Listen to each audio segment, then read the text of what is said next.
All right, what's up, everybody? We a couple minutes late. But you know, better late than never, right?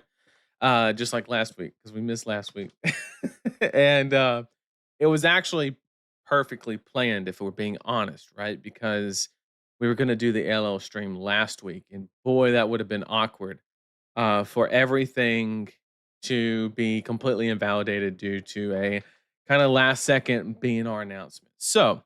Uh, Fortunately and unfortunately, we got a little lucky in the aspect of, you know, not doing a tier list just to have it be invalidated. Now, that does bring a whole nother situation that, you know, it's very obvious, right? Like the format just changed. So one thing that I wanted to kind of lead with for this stream is, um, I have been I've spent probably an unhealthy amount of time brainstorming my head around the LL format. Um, Literally probably like 20 hours since the BNR, which was like 48 hours ago. And just to get a grip. Obviously, that is a short amount of time relatively. And things are not going to be perfect on this tier list. I'm going to just throw that out there. There's so many changes to where, I think I have a decent grasp on it, and I'm gonna basically try to give the best information that I can. I think there'll be a lot of valuable information. Is it gonna be perfect? There's no way. Not 48 hours after a pretty big change. So I just wanted to kind of caveat that. But I think there's a lot of talk to talk about. We can talk about the shifts, and that's exactly what we're gonna do. And I'm gonna just kind of chat about how we got here. Before just for about 10-15 minutes before we jump into the tier list, but I did wanna take some time to kind of, I guess, level the ground and kind of discuss ultimately how we got here, and the reason I kinda wanna have this discussion right here, right now is I listened to the Runaways podcast, this morning, and I highly recommend you listen to the most recent episode that they put out. It was really, really good. They had a lot of solid points on the podcast, and I have a lot of similar feelings that they did. Not exactly one to one, but I think they made a ton of good points. And yeah, definitely give that a listen. But wanted to talk about, there's a lot of factors. Okay, we had everybody's read the BNR. I'm not going to dig into the BNR. We know it got hit. Dirge got limited to one, and you know Rosetta Thorn got banned. Why Thorn got banned, I have no fucking clue, but that is what happened. And uh, being a Briar fan, that one did kind of hit a little home. It I guess let's backpedal a little bit because if I just say that, it's going to seem really, really aggressive, and I don't want that to be the image. But like, so ultimately, what's basically happened is there were a series of decisions that forced them to make a lot of decisions with limited information. So basically, you had uh, just a couple of events with basically, like Cody mentioned in the podcast, with literally no data. Um, you can't derive anything off of a 30-person battle harden. You you just can't. I don't care unless you have a data point that's so strong, like I mean like 8 of the same deck in top 8. You cannot derive anything from a 30-person battle harden. You just can't. You cannot do it.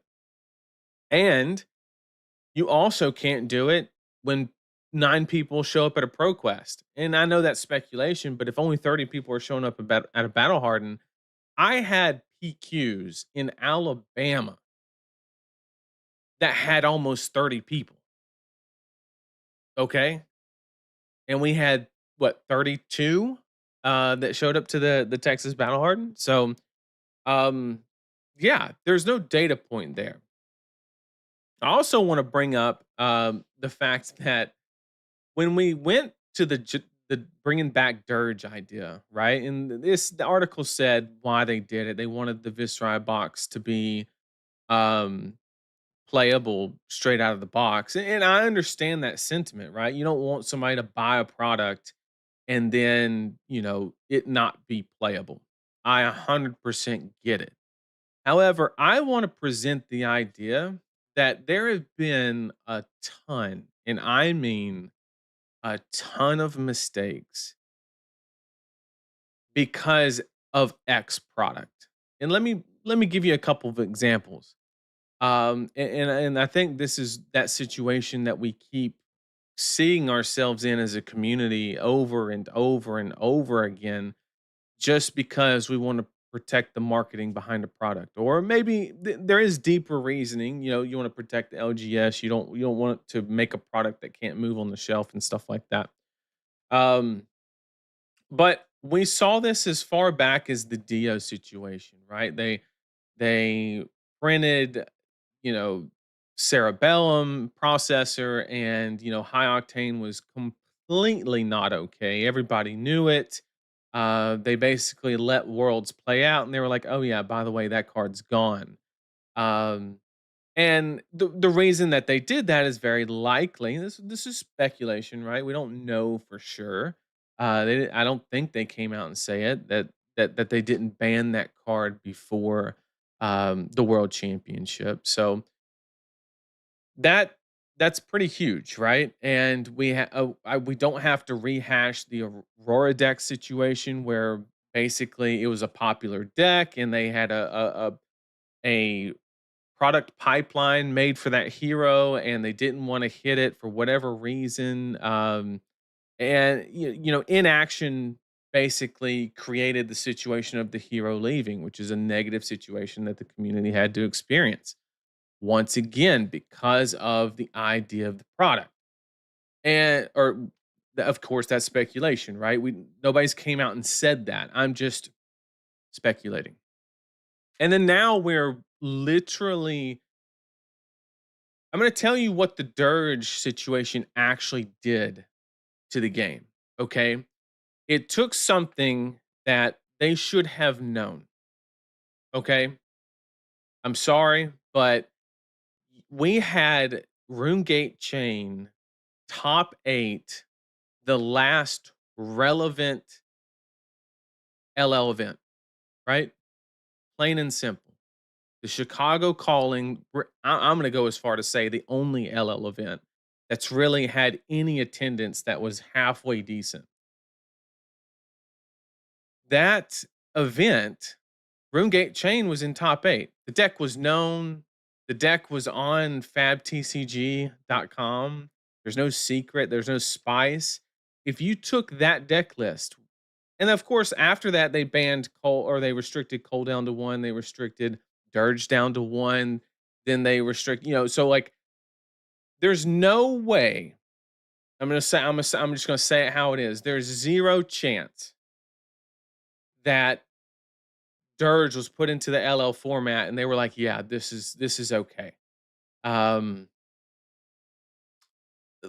there's no shot the dev team tested that. Or that decision was, but it had to 100% be based on the LL Armory deck. Um, and I'm gonna explain really quickly what that one decision did to put us in this situation, because it's a chain reaction. What that did was, instead of getting any information, none of it was particularly great, a 30-person battle hardened, but now we're operating blind. We don't know, they don't know if the format's good. We don't know if it's good. It's probably not, be honest with you. That I think they have the same sentiment too. And we would have had a little bit more information if the Dirge situation never transpired. Okay. If Dirge stated a restriction of one, we would have seen some pro quests, some battle hardens, some whatever events, right? Of this format that we're currently in, right? Well, this format plus Rosetta Thorn would be the situation, and we would have diplomacy in the format or whatever. Um, but they would have at least something, right? It wouldn't be great, like I said earlier. It's not that much data, but they would have something. And then come this time, they could have actually made a decent effort. But because they let Dirge back into the format and validated everything, and now we're making decisions with no data because all the data that they made this decision on was already known. So we squandered the opportunity to learn the format that we were going to play. Is basically the net result of bringing Dirge back into the format. Um, Sounds a little aggressive, but that's just how it is. I don't know how else to say it. Um, and kind of stepping back and going back into these situations where we keep finding ourselves in related to the product. Um, I think I've mentioned it a couple of times on the stream where I was previously in the Navy, and there's a little analogy where like if there's a group on the ship, right? So you got like 2 or 3 people, whatever the case may be, and a leak you spring a leak on the ship, right? And everybody goes down there to fix the leak, right? And they're like, "Okay," and then they find another one, right? And they go fix that leak, and then everybody just looks at each other and says, "Who's driving the fucking ship?" And I feel like that's where we're at in Fab right now. Is we're focusing on it's good to put out leaks, okay? And what is that analogy pointing to? Kind of like what the Runaways hinted at. We're over here hyping up Silver Age when the format that is going to be at the World Championship, the biggest event in the next 12 months, is literally on fire. Nobody wants to play it. The data shows that everything is pointing towards that. Um, I can't wait to see the viewership on this video because nobody wants to watch it because it is this format. I mean, like it Silver Age is a great idea and I'm all on board for it and I cannot wait to play it competitively. However, that is just not the priority right now. And I get that there's multiple teams that can work on multiple things, right?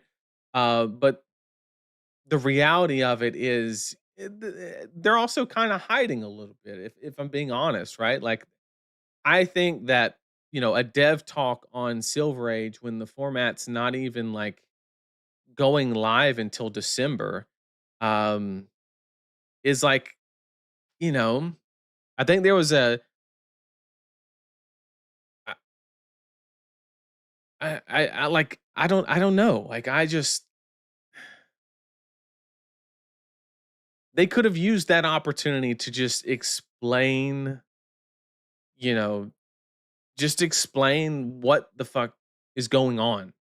But yet it almost seemed like it was a distraction. It was like this I know that's not what it was. It's like, that's kinda shit posting, but, like, I mean, it's kinda like how it felt, It's like, "Oh, look at this over here," you know?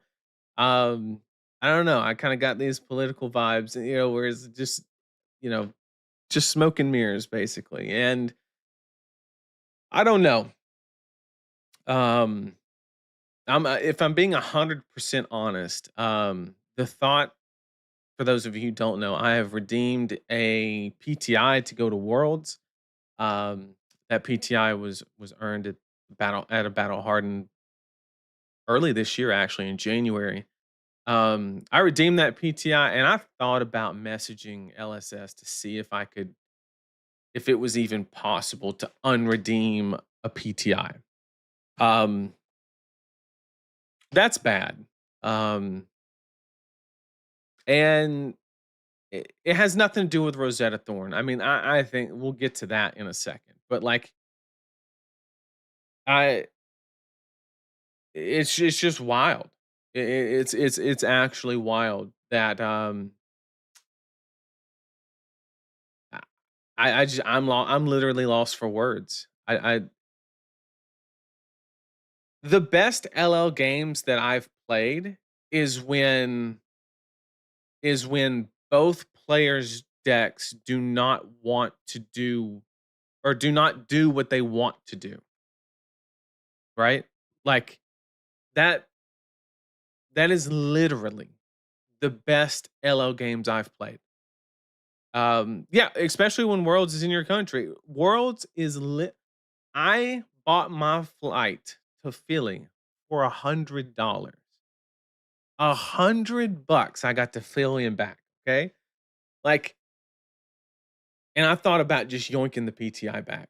If that's even possible. I don't know if it is. It might be against the rules. I don't know. But like the thought crossed my mind, where I was like, maybe I sit this one out. Maybe I use it on a different event, right? I I don't know. I'm just not. There's nothing really exciting me about it. Um,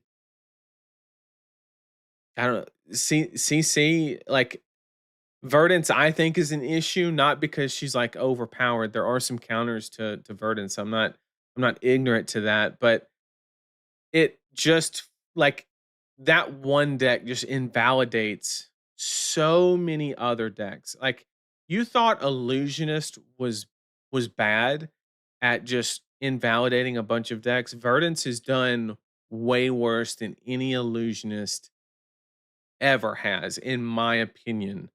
Um, and it boils down to Illusionist is, do you have action points or not? Like it's that simple of a question. There's a lot more decks that have action points.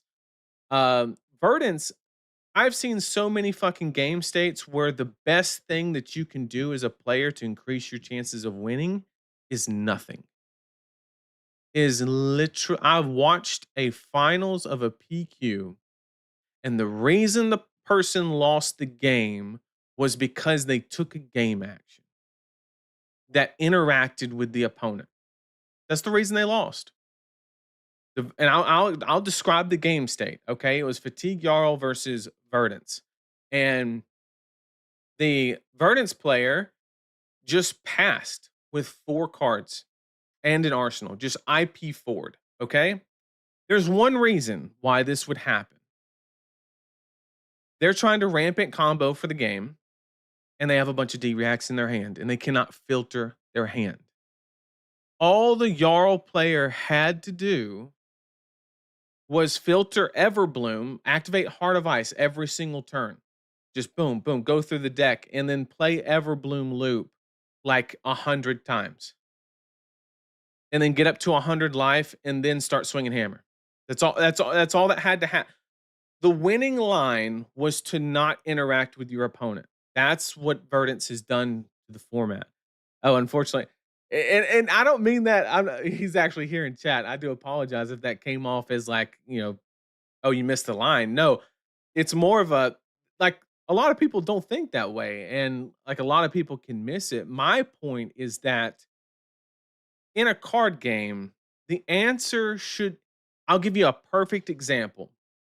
Zen, when he was at his worst, you actively made decisions where you were like, if I attack Zen, he's going to block with his boots and kill me with Art of War.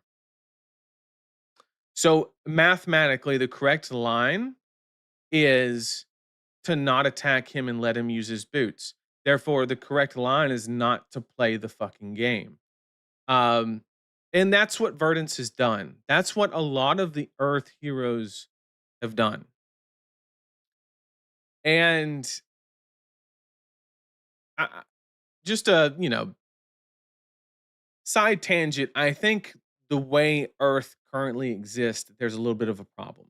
And you can't have the combos built into Earth. You just can't. Yeah, is it balanced? Is there counterplay? Yes. Yes, but it creates so many game states that are just dog shit. I'm just gonna say how it is. It's just dog shit. Um the correct answer is it's never do nothing, right? That's not if that's the case, then let us play the tournaments online. If the interaction is nothing, just let us play it online. Um and I it's just wild. It's just wild. So that's just a kind of a side tangent on my issues with the CC format. Is it balanced? Sure. Like you can make the argument that it's somewhat balanced. I don't think there's anything, you know, exceptionally grave about the format or anything like that. It's solved. It's a little boring, but it is what it is. LL is just literally on fire, and but we have Silver Age that we're not going to play at Worlds. And people have literally memed about just literally take out LL at the last second, put in Silver Age, but I would be on board. Sign me up. I'd do it. I would do it. Um, why doesn't Verdance remove D-Rex into Jarl? Well, they have to live to get to the combo. But I mean, also a point in chat, they probably should as well to prevent that game state from occurring. But it didn't change the fact that um, I don't know. I don't know. All I'm saying is been a lot of situations in the game that has happened since because of product. We don't want to do this because this product exists. And I understand the difficult aspect of the decision, right? Because you can't, using an example, right? You can't ban Cerebellum Processor from the Dio deck and then have the Armory deck just sit on the shelf, right? What happens in that situation is the LGS is not going to be able to sell those decks. And literally, they're never going to order another Armory deck again. That's what's going to happen unless you incorporate some type of buyback program or something like that, which gets really expensive really quick, not very feasible. And yeah, it would basically be suicide to ban it. But what you could also do is not invalidate a format, ban something else, or whatever the case may be. There has to be a better solution. We can't. And if anybody from LSS sees this, I'm serving the papers now. Okay. In February, we're going to be in this exact same situation. Okay. Somebody's going to break Silver Age format. There's those the cards involved will be in the one of the 14 or however many Silver Age decks exist, and you're going to have to ban one. And yes, that's going to ruin somebody's $20 ticket to the Pro Tour. But who gives a fuck? Okay? We have to balance the game. We have to. I I don't know how else to say it. All I'm saying is I can see it in the future. In February, we will be in the exact same situation where there will be a problem card in a packaged product and a decision will have to be made. All I want to say is please don't be scared to make that decision if that's what happens. It I man, it's I don't know. I don't know. Once again, I don't want to dog on them too bad. I really don't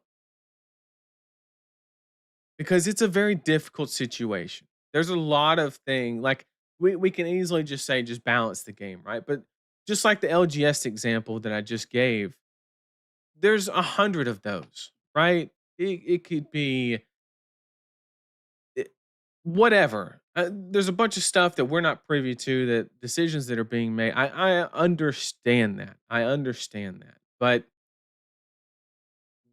like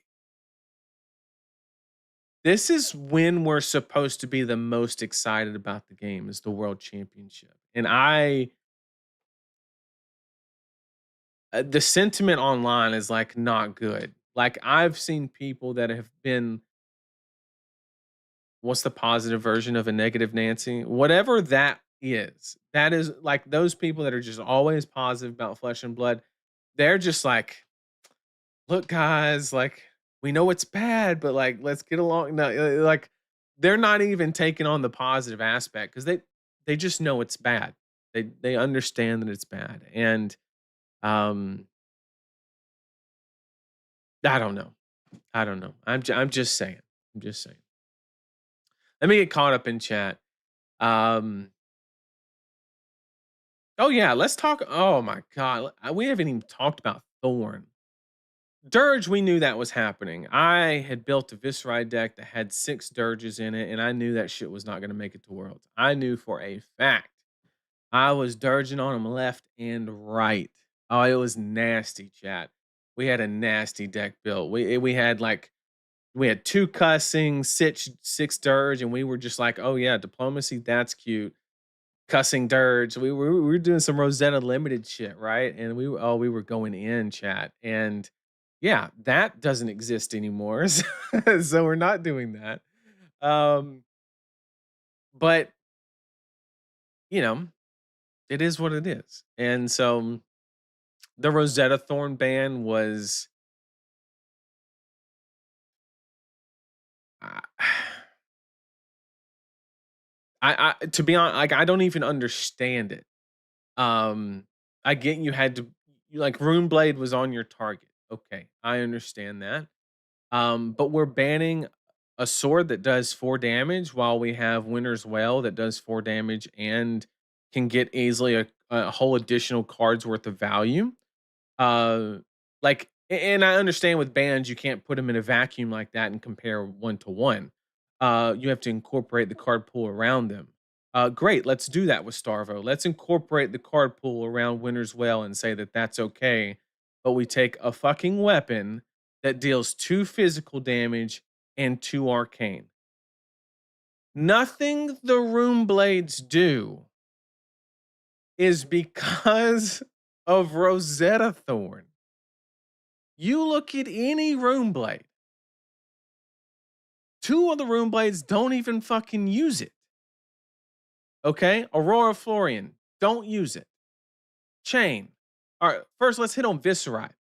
I can count on on my hands how many times I have swung Rosetta Thorn in a Viscerite deck. You just blow them up. You don't need the weapon. They are dead before I run out of action points. And swinging sword is always the last thing you do. So we take Thorn? Really? Like now Creepers is kind of shit. Like, you know, or at least in Briar, which didn't even run Creepers. Like, hmm. Oh, and let's talk about Briar, like right? Like the NIMBY situation and the Channel Mount Heroic and all of these things, that's okay. But Thorn can't have it. Like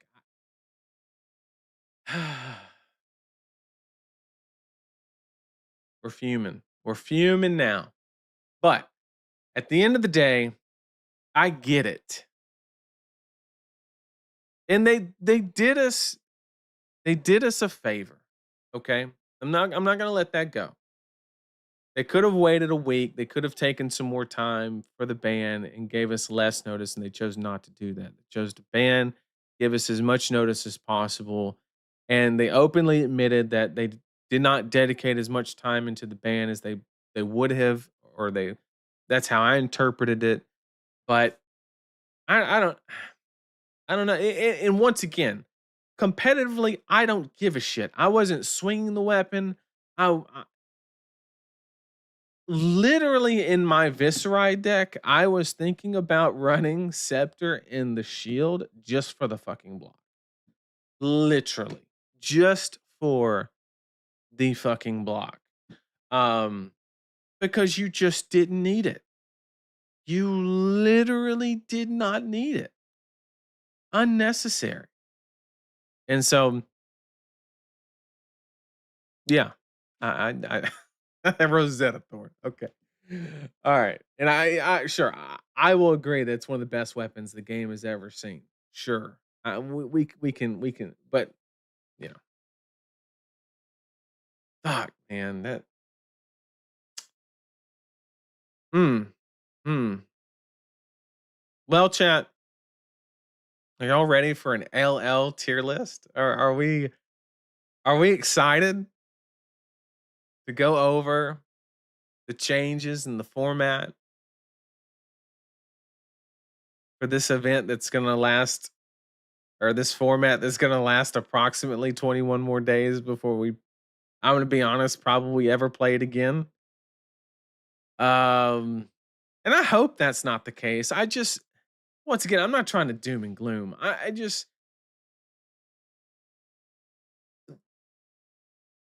I don't, maybe I'm part of the problem. I don't know what I want from LL. I don't know what they want from LL. I don't think they know what they want from LL. I don't think I just don't know. I don't understand it. And um I don't know what's trying to be accomplished with the format.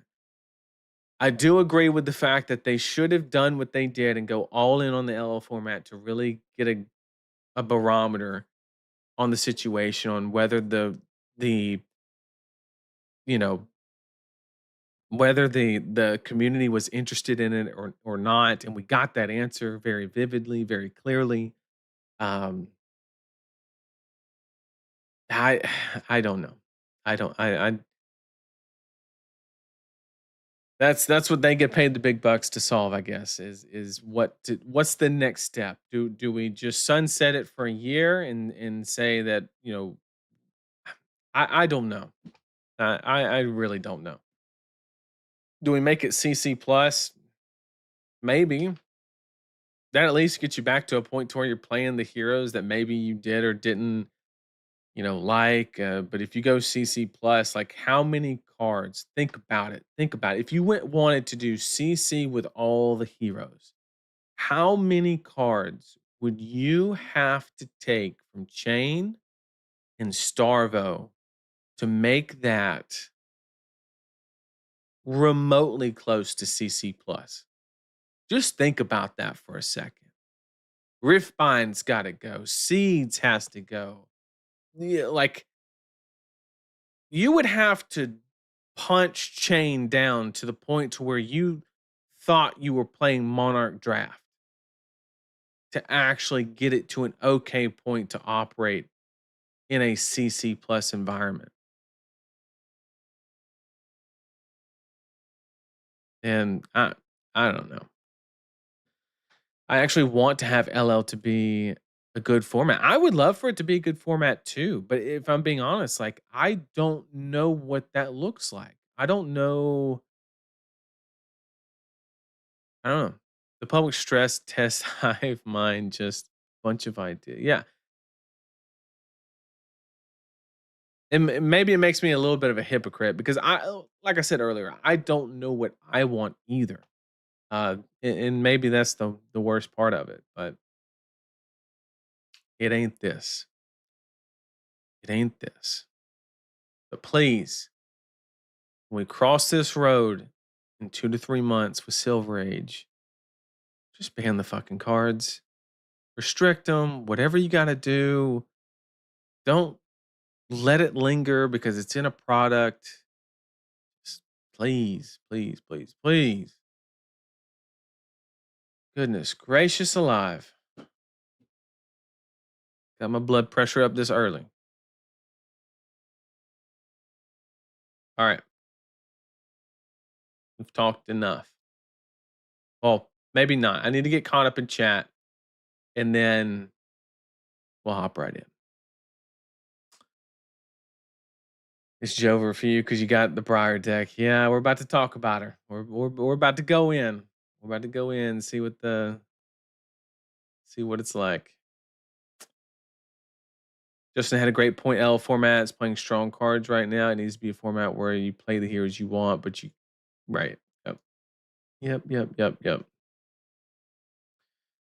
I'm not memeing about. I mean, I'd be down to play Silver Age of Worlds. You can't. You literally can't do that logistically. But yes, I would be down. If they did a poll, I would vote yes, 100%. Um, How'd you end up doing at the Jackson PQ? I was the gravy player. You played in top eight. What's up, Nick? Good to see you. I got top four, in which speaking of which, I need to talk about that for a second. That was we talked about all the negative shit. Okay, well let's sprinkle in a little bit of positivity. Okay, two. I didn't get to say this last week because you know there was Um, I didn't stream. A kid got sick, and we had to do what we had to do. So, but the weekend before that, I went to a PQ, and your boy played Arachne Huntsman.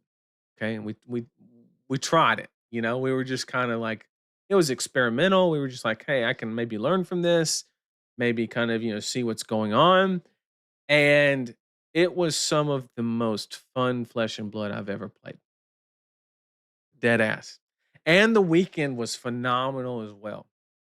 I'm playing my games. I'm having some highs, some lows. I play Hunter or Hunted against a KO and look at Bloodrush Bellow on the top. I'm like, this game's over. Banished all that shit out of his deck. And it was amazing. Just a back and forth. And, um, then,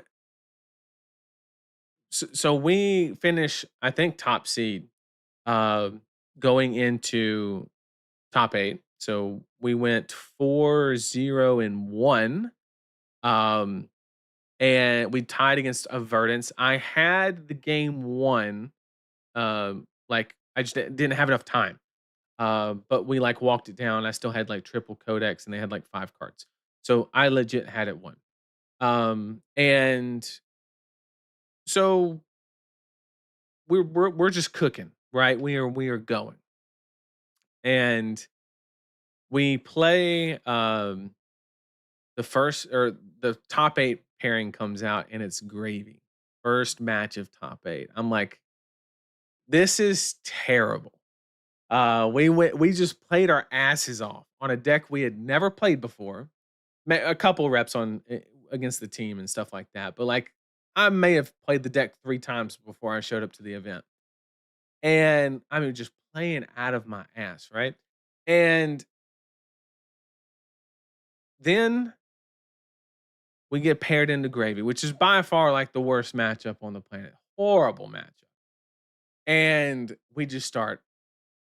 We get a little break here. We get a little break there. We hunted away a remembrance, and we like eradicated a humper off the top. Like I mean, we had some good plays. Okay, and it just came down to the very end. We pitch stacked a surgical extraction and a cut the chase, and we got the last couple cards out of his hand. It was a hell of a game. It was a hell of a game. And so we get to top four. We secure the overcrowded, and boom, we get paired into an RKO. And if you know anything about that matchup, it is the freest shit on the planet for Huntsman. In my opinion, I just think that that matchup is super Huntsman favored. Okay. And shout out to Curtis. This motherfucker. I kid you not. Okay. We counted. We counted the amount of times this dude rolled scab skins, which was 8 times in the game. He rolled 1-3, and the rest were 4 and higher. The rest were 4 and higher. He got 7 turns of double, sometimes triple action points, and one where he had to play a normal turn of flesh and blood. Never rolled a 1. I just got rolled and smoked. I mean, destroyed just to go home. So and that's the second time. The first pro quest I went to, I got to top 4 again.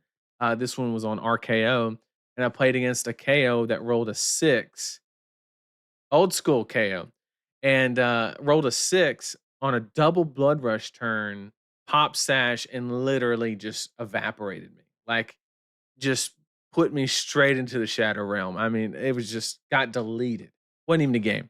Um, So I've been knocked out of top 4, almost undefeated the whole way prior in 2 ProQuest just to lose to Scabs. Just to just to get deleted by Scabs. But the weekend was great. There were a lot of fun games and, we do what we can, but it was a lot of fun to play the hero.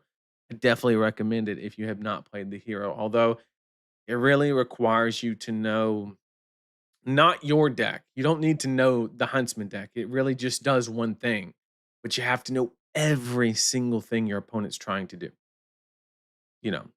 And I just get that a little naturally because I make a bunch of tier lists, so we take advantage of it. But speaking of tier lists, let's hop in. Okay. So today we are making a LL tier list after the bans that we just received on the restriction to Dirge and the ban of I don't know why Rosetta Thorn. Okay. And here we go. So here we have it separated into heroes where it actually makes sense to bring to an event. And then you have the shit that you should leave at home. So if your hero is in this leftmost portion, I'm sorry, but I need you to have a seat and I'm going to give you some bad news. You should not, you should play these heroes in Silver Age, is what you should do. Because, don't bring them to an LL event, is all I'm going to say. And then these hero in the playable heroes category is everything where, you know, it, you're gonna get some respect, right? Like you're going there to actually have a chance at winning. Okay. Um, can't play in Sage. Oh, that's a good point. I didn't think about that. Um, I was under the impression that New Prism was okay. I think that so I guess that one okay is fair with New Prism, but at the same time, I think Old Prism is just like strictly better. Like Oldham, same conversation. Like, could you win a game or two of LL? Maybe, right? But you should just be playing Starvo, right? Is kind of my thought process. So, yes, if somebody wins some games with either of those heroes, I get it. Okay. But yeah, Kevin hit it on the spot. 32 health is just not where you want to be when people can just evaporate you. Okay. So, these, and we're going to get into all the spice. Okay. We're going to get into all the spice. Um, so here we go. Slippy, what spice am I missing? You're about to find out. About to find out. Um, where do you hail from? The mediocre state of Alabama. That is where. A figment of imagination. That's a good one. Oh goodness, it's so good. Okay. Um, okay. So we're just gonna hop in. So once again, we're not even gonna discuss these heroes. I'm sorry. Like we're just not. So these are the only going to be the one, and that's why we kind of shrunk it down to S through C tier, is because we just don't have as many to talk about, which is very good for my voice as well, right? We won't wear it out in you know the 2 hours it normally takes to go through all these heroes. So let's talk about the elephant in the room. The previous format was absolutely, and I mean absolutely, dominated by Rune Blades. And we need to answer the question of, well, what did the Dirge and Rosetta Thorn change actually impact, right? And the answer to that question is Dirge mostly hit RuneGate Chain. Is the deck still playable? The answer to that question is yes. If is it half as good as it used to be? The answer to that would be no, because Dirge had a unique aspect of it where you got to slow down your shackle, right? And then also on top of that, Dirge actually was legit read the runes with go again because you would sack the shackle, not another rune chant. So therefore, getting to those break points of 3 were extremely easy because you would just throw down the dirge, right? And you'd be able to get out anything that you really wanted. Now that's gone. So you still have some spike turns where you're forced into like creeper. I guess we are talking about chain, I guess. You still have those cheeky plays where you can creepers in your read the runes and things like that. Like those plays, or you can even shackle it out, whatever the case may be. You still have those, but those lines are limited. And not only that, but the lines have built-in restrictions. Give you an example. If you are creepersing in the read the runes, then you're not getting the action point from creepers because read the runes doesn't have go again.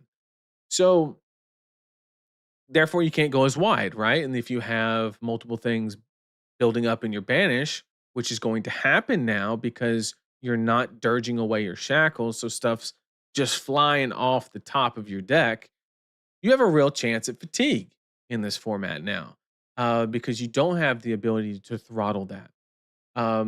Is that a massive concern? No, but it's something that you have to be wary of, and good players are going to pick that stuff apart. And I think that the biggest problem with chain right now is that you have the unfortunate aspect of that, and you are just going to have brick turns now. The inconsistency of the deck, in regards to RuneGate, is a lot worse, or the inconsistency is a lot higher. And with that being said, I think that the actual best chain deck is Boomer Chain.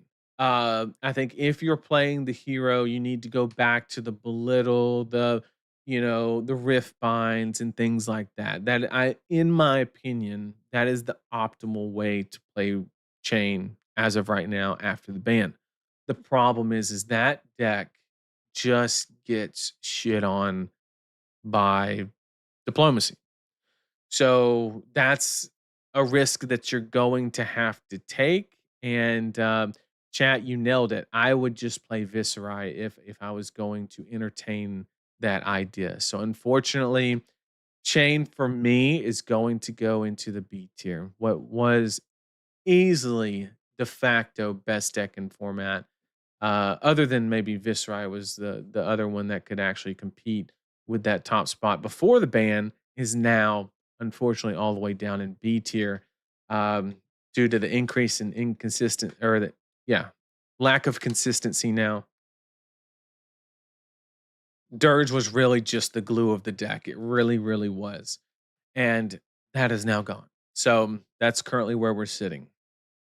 Now we're not going to just take it. We're not going to throw in all the rune blades at once. We'll kind of hop around a little bit. Let's go ahead and talk about Starvo, right? That's another big one. And I know everybody is, oh, Starvo is the best deck, or the boogeyman, and for the most part people are right. The thing about Starvo that will always be the case, no matter really how many cards they take away, the fact of the matter is he has probably the largest card pool in the game. So if he knows what the target is, he has the tools. They are somewhere in the card pool. Do you need to stop this? Well, there's that. Do you need to do this? Well, there's that, right? Literally everything. Literally everything. The problem is you have to know what you're trying to beat. And right now, that may be a little fuzzy, right? So the tools are there, but do you know what tools you need? Is the honest question that a lot of Starvo players are really going to have to ask themselves. Can you play Soul Reaping in Silver Age? Yes, you can. It is a rare. Um, and so um,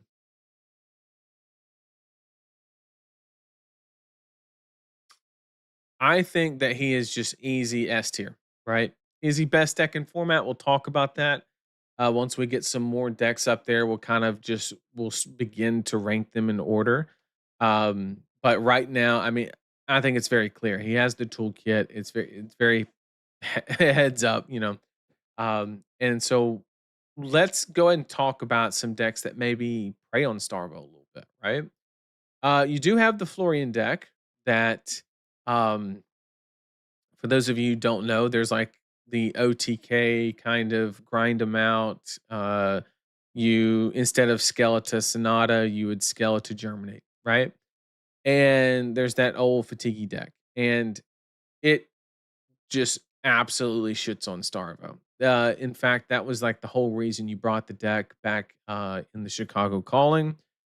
The deck is still a thing. Like people are going to try to bring it probably because of this matchup. But at the end of the day, you have a lot of matchups that you really don't want to see. Viscera players, if they have the right tech, they can make that matchup basically 100-0 in their favor, so that you're not really gaining any equity there. And then you have Illusionist has always been an issue for that deck, and I know a lot of Florian players are going to cope on the channel card, what Tranquil Domain or whatever the case may be. And um, I wish you the best of luck because Dromai is just going to run the ever living shit over you. I mean, she's just literally going to run you over, and you're probably not beating Gravy either. So, like, there's a lot of downsides to bringing this deck right now. But if you want to bring a deck that beats Starvo, here you go. This is your key. It will very easily do just that. So I'm going to put the Florian deck probably in upper B. Um, Not a deck that I would recommend for Worlds or the Calling, but if you think 40% of the room is on Starvo, it's not a bad place to be. You're basically playing gym lottery, but you know, it is what it is. Um, Speaking of Dromai, okay, let's talk about the mother of dragons or the mother of AI art. Uh, sorry, too soon, too soon. Oh god, that was all right. That was cold. That was cold. Um, so Dromai is very interesting, right? Because she got a whole bunch of cards. I mean, an absolute ton of cards from the hunted set, right? We're talking Oath of Loyalty. You had some more like head jabby card, just a lot more aggressive tools to go into that deck to really flush out the Mara Ferris version of the deck, just the really aggro, you know, Blaze Headlong cards like that. So Fi with board state is basically what the optimal way I think to play Dromai. I think if you're playing Big Dragon, it's probably a little sus to be honest, but maybe some people kind of cope as well. Um, but overall, the deck does some extremely, and I mean extremely powerful things. The boots are absolutely phenomenal. You have, um, you know, like the Rune Blades are actually not that bad of a matchup because the Thorn's gone, right? The the thing that really pushed Viserai and Briar ahead in that matchup is the ability to swing two into like Chroma or Kyloria, and then you can redirect the arcane into the hero. So you're literally operating at like perfect efficiency, right? You're not wasting any damage, and you know you get to keep creepers around for even longer and things like that. Whereas now that's a lot harder to do. Are you really worried about dragon management as Viserai in LL? Probably not, to be honest. I think you have enough breathing room with the. I think every list is running at least six poppers, your three ninth blades, and your three amps. So you know, you have enough to buy you some time to get to your big combo and things like that. You just have to be you got to make sure the drama player is not like just off to the races, right? And as long as you can avoid that, you're pretty okay. But the problem is if you get stuck in that weird situation where you're trying to build up rune chance a little bit more, but they have like a board state of like chrome eyes and shit, it can snowball really quickly. So just be careful. And don't be afraid to go a little early with the Viscera situation. Um, I have heard everything under the sun as far as the Dromai v Starvo matchup. Okay. I have heard everything from it's the freest thing on the planet for the Dromai player, and I've heard that Starvos feel exceptionally comfortable in the matchup. The shield is an absolute house. And if you have Channel Lake Frigid, that's absolutely huge as well. So, you know, once again, Starvo has the tools. And also in Ella, he has cards like Ball Lightning and things like that to really that just really allow him to extend the plays, to really clean up any really rough dragon situations that may develop. Is it enough? I don't know. If I'm being 100% honest with you, I've not tested this matchup, but I've heard everything under the sun. So I'm going to put Dromai at the top of A. Depending on what lands up in S tier, she could edge her way up there, possibly. Um, but we'll see when we get there. Let's talk about Acelia. Acilio is basically you have a couple versions here where you can play like the tomes and things like that. Once again, this is just what I have heard. I have spent exactly 0 time on trying to figure this deck out. But I have heard that it's just too inconsistent. It does like the really powerful thing, sure. Uh, and a lot of people kind of envision this as like how the deck was designed when it was being created. But as of right now, it's that game plan is just really fragile. There's a lot of stuff like the ice shield and stuff like that. I'm telling you that ice shield fucks so many decks. The ability to just get, I swear that every time I play against that shield, it gets 10 value. It's absolutely absurd how much value that shield fucking gets. Absurd. And so I'm gonna put Acilio in C tier, unfortunately. It's cool. I would respect you if you played it, but best of luck to you if you do. Um, and moving on, let's talk about the ninjas in a pair, because they're kind of just really attacking the same thing. Basically, if you're wanting to play ninja, then you have a couple options in Zen or the Draconic Ninjas, right? Ira's kind of out due to the needle ban, and so this is what we're left with. They do something that's strong. If you build a deck with like Tome of the Firebrand and Art of War, like you will have some disgusting pop off turns. Especially when you can flick knives and Syndra, get the resource off the chest, and then Art of War. It's absurd. The problem is you lose to a piece of equipment. I'm gonna say that one more time. You lose not to a hero, not to a game state, not to a combination of cards, not to a silver bullet they may or may not draw. You lose to a piece of equipment in one of the most popular decks that starts in play. Once again, the fucking shield. You just lose. It eats 2 cards every single time. Um, one for each time it blocks, and it just gets an absurd amount of value. You have Blizzard hanging over you in the background. You have Channel Lake Frigid that completely just shuts you down. It's atrocious. Okay. Does it do the powerful thing? Answer to that question is yes, but it is not. While that ice shield exists and Starvo is anywhere near the top, you should stay away from these decks. That's just a sad reality, in my opinion. But they're strong, and I'm going to put them like this. And yes, I'm putting Syndra over Fi, and it is literally because of the getting the resource off the chess piece. Um, like it's wild. Yeah, and then there's Winter's Well. Like I think the Starvo can literally beat both of these decks by literally just blocking out and swing the Icy Hammer. They wouldn't know what the fuck to do. It's actually wild. So that's kind of where they are, and then we'll get to Zen a little bit later as well. So um, it is what it is. So let's talk about Aurora. Aurora's kind of been talk of the town a little bit because you have this situation where you're completely unaffected by the bans. You never ran Rosetta Thorn, you never ran Dirge.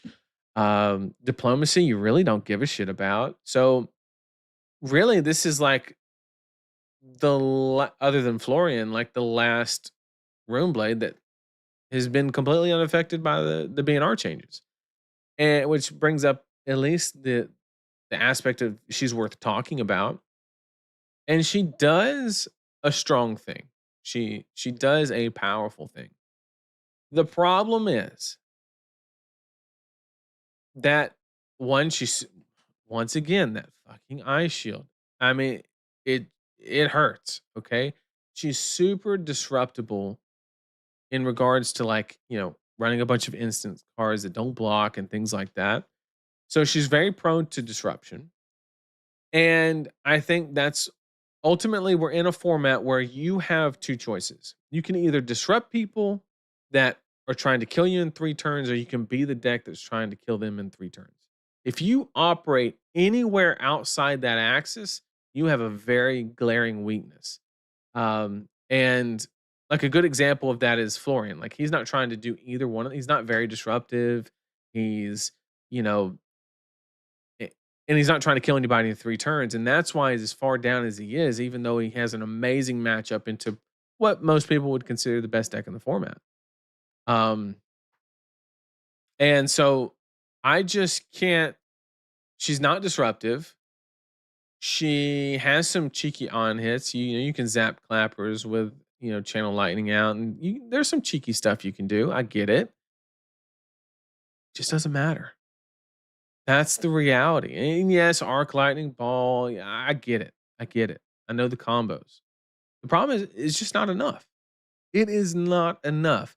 If you thought that just raw damage like that was enough, play one of these ninjas and run Mask of the Pouncing Lynx. You get all of that shit on the board. 7 damage.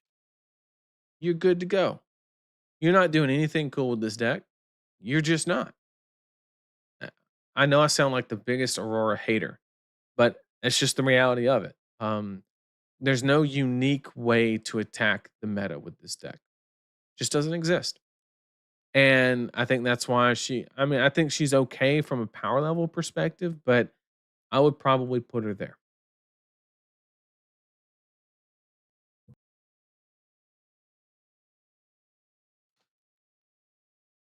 We are starvable all the way down. Oh goodness. Bro, I've literally said loses to shield to every single fucking hero. Literally every hero loses to shield, loses to shield, loses to shield. Let's talk about something that does not lose to the damn shield. Okay. I just got to find one first. Okay. Give me a second. Let's talk. All right. Let's talk about it. Let's talk about our boy. As I mentioned previously in the video, this is the deck that I was lined up for Worlds. I was 100% locked in. Um we had the deck figured out. We were running like 6 dirges into um and like a 2 arcane cussing package, and we were just like, "Oh, you're gonna play diplomacy? Got it." And then just make a bunch of rune chants and kill in the next turn. Um it it got hit by dirge, and it hurts, right? It hurts. Thorn, don't really care about it, to be honest. Like it was a hit, but Dustblade is fine. I've even seen some people go Nebula and Reaping Blade, although I think that's a little cap, but is what it is. The deck is still doing what the deck is trying to do, right? You're just trying to buy a little bit of time and then somehow either either proactively being aggressive and then waiting for that Sonata opportunity to create itself, like maybe a Revel into a Pop Skeleton Sonata situation on a smaller scale into an aggressive package, or something where you're like, all right, I'm going to actually take some time and set up a little bit.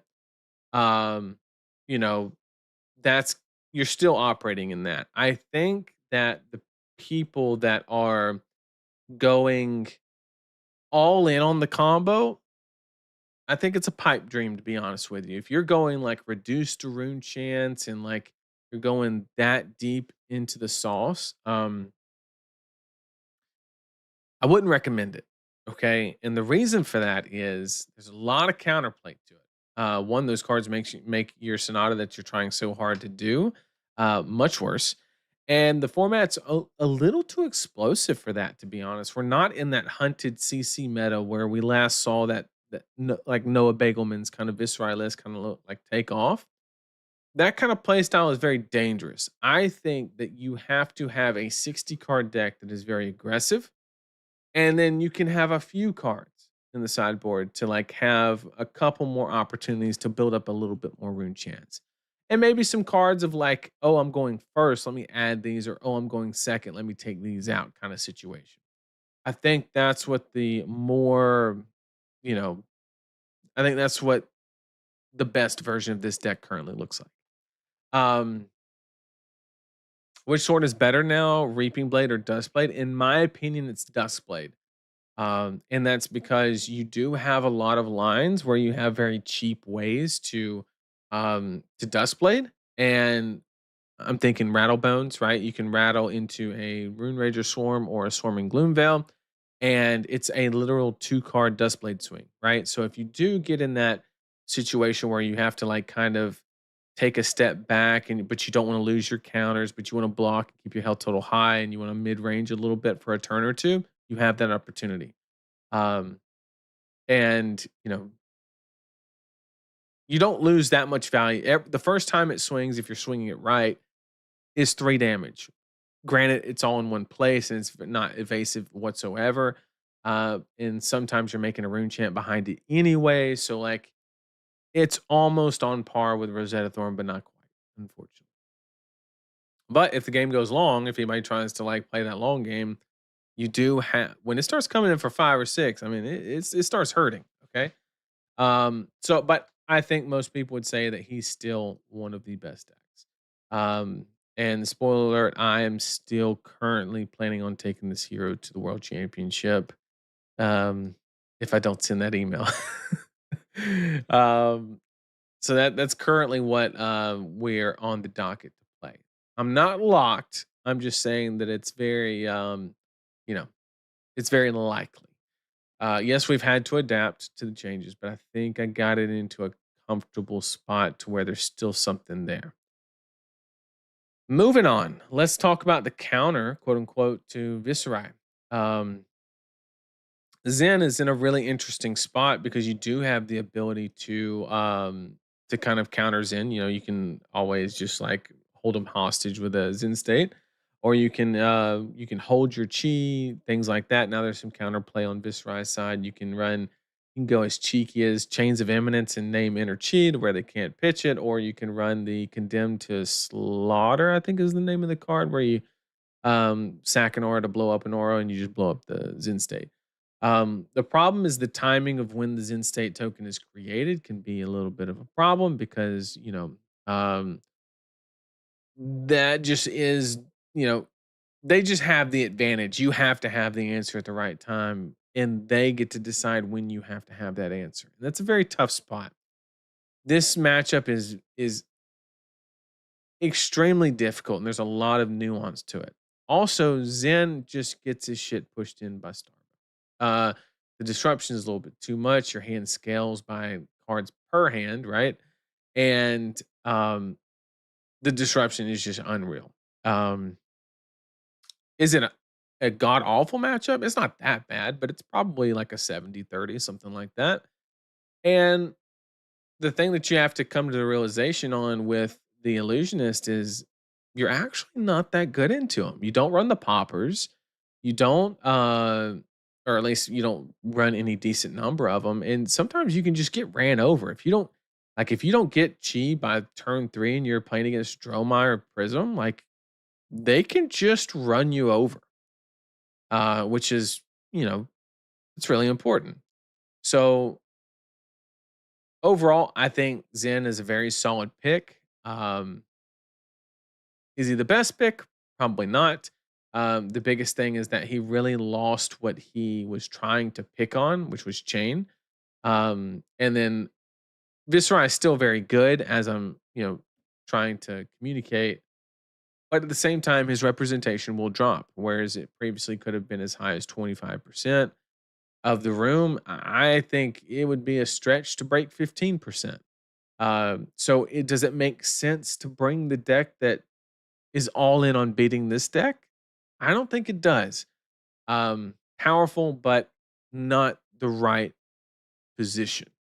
Of course, take into consideration that I'm actively bringing the deck that it beats. So, um, if you want to think that there's some bias there, more than I get it, but I'm trying to speak as openly and honestly as possible.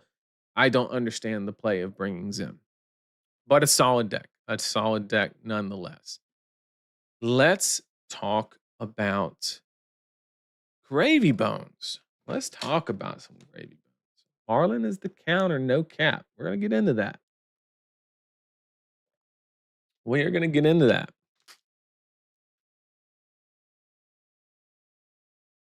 So, Gravy Bones. Obviously, there's like a tome of Findale. There's a cash-in version of the deck that I think we saw at some event previously. It's good. Um, and you know, the part that I can't wrap my head around is why would you want to like it does powerful things. Don't get me wrong, it's not a bad deck. Why would you want to bring this deck though when you had Dromine Prism as an option? That's kind of where I'm at. Like it's strong, but the board state thing is just done better elsewhere. You still get hurt by diplomacy. You're not immune to it. It messes you up. And isn't Marlin just worse Lexi? It's really not. It's really not, but sure. So Gravy Bones, I don't know what else to say. Like at the end of the day, it does a powerful thing, but I think it's just not as good as what Dromai is actively trying to do. So I'd have to put Gravy Bones probably at the top B tier. Um, really solid, but sure you get your tipples. If you bought all your treasure pack bling, then you can bring him out again. And he's not the worst. Definitely not the worst. Uh, Pretty decent Starvo matchup. These other ones just can kind of set up and kill you out of nowhere, which is really dangerous. And then they can run like Balance of Justice, and you're drawing a bunch of cards, and you just give Viscera a free card. It gets dangerous real quick. So um, take it for what it's worth. All right, let's talk about Dash IO. Now, this is an interesting one to say the least because um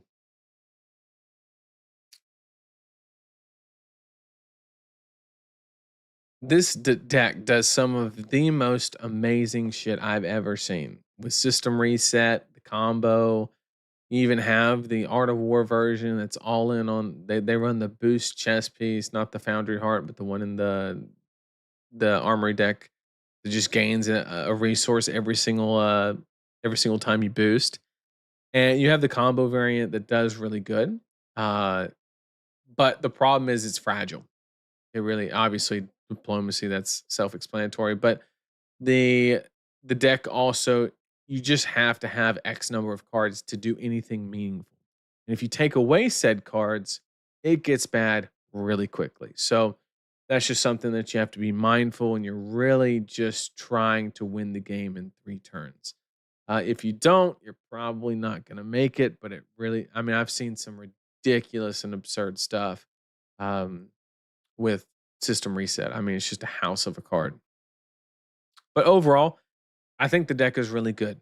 I think it's in a good place. I think you can kind of bully the illusionist and you just need like one good if we've all seen those Starvo turns where they just like have an unfused cadaverous tilling, if you ever have one of those turns, you can just kill him, right? You can literally just delete their life total. But if you never get that window, and it also depends on how much damage you're actively taking to wait for said window to open. There's a lot of on hits that you really care about. So it's super strong. I would put this deck probably in S tier, maybe the top of A, depending on where we kind of get at with the rest of these. But it's really good. It's good but fragile. Just be wary of that. Let's go ahead and talk about Skippy a little bit. Now, Skippy is interesting, right? Skippy kind of there's a couple cards that are very interesting for Skippy that a lot of people probably have not actually considered. And that's things like Art of War. Typically, most people only activate, um, Art of War for the banish draw too. But in Skippy, you have the unique ability of sometimes you get those hands where you have like three act, attack actions, and you really don't know what to do with the hand, right? And cards like Art of War really allow you to one get the on hit that your deck literally relies on, right? So if you play like a whatever Kiss of Death or whatever the case it may be, and you pump it by one in reaction, that's really strong. And then you can also give it go again, and then play. Then you can give the next attack action go again. You could go three wide, right? Those are some lines that you have open to you with some of the new cards. You can also go.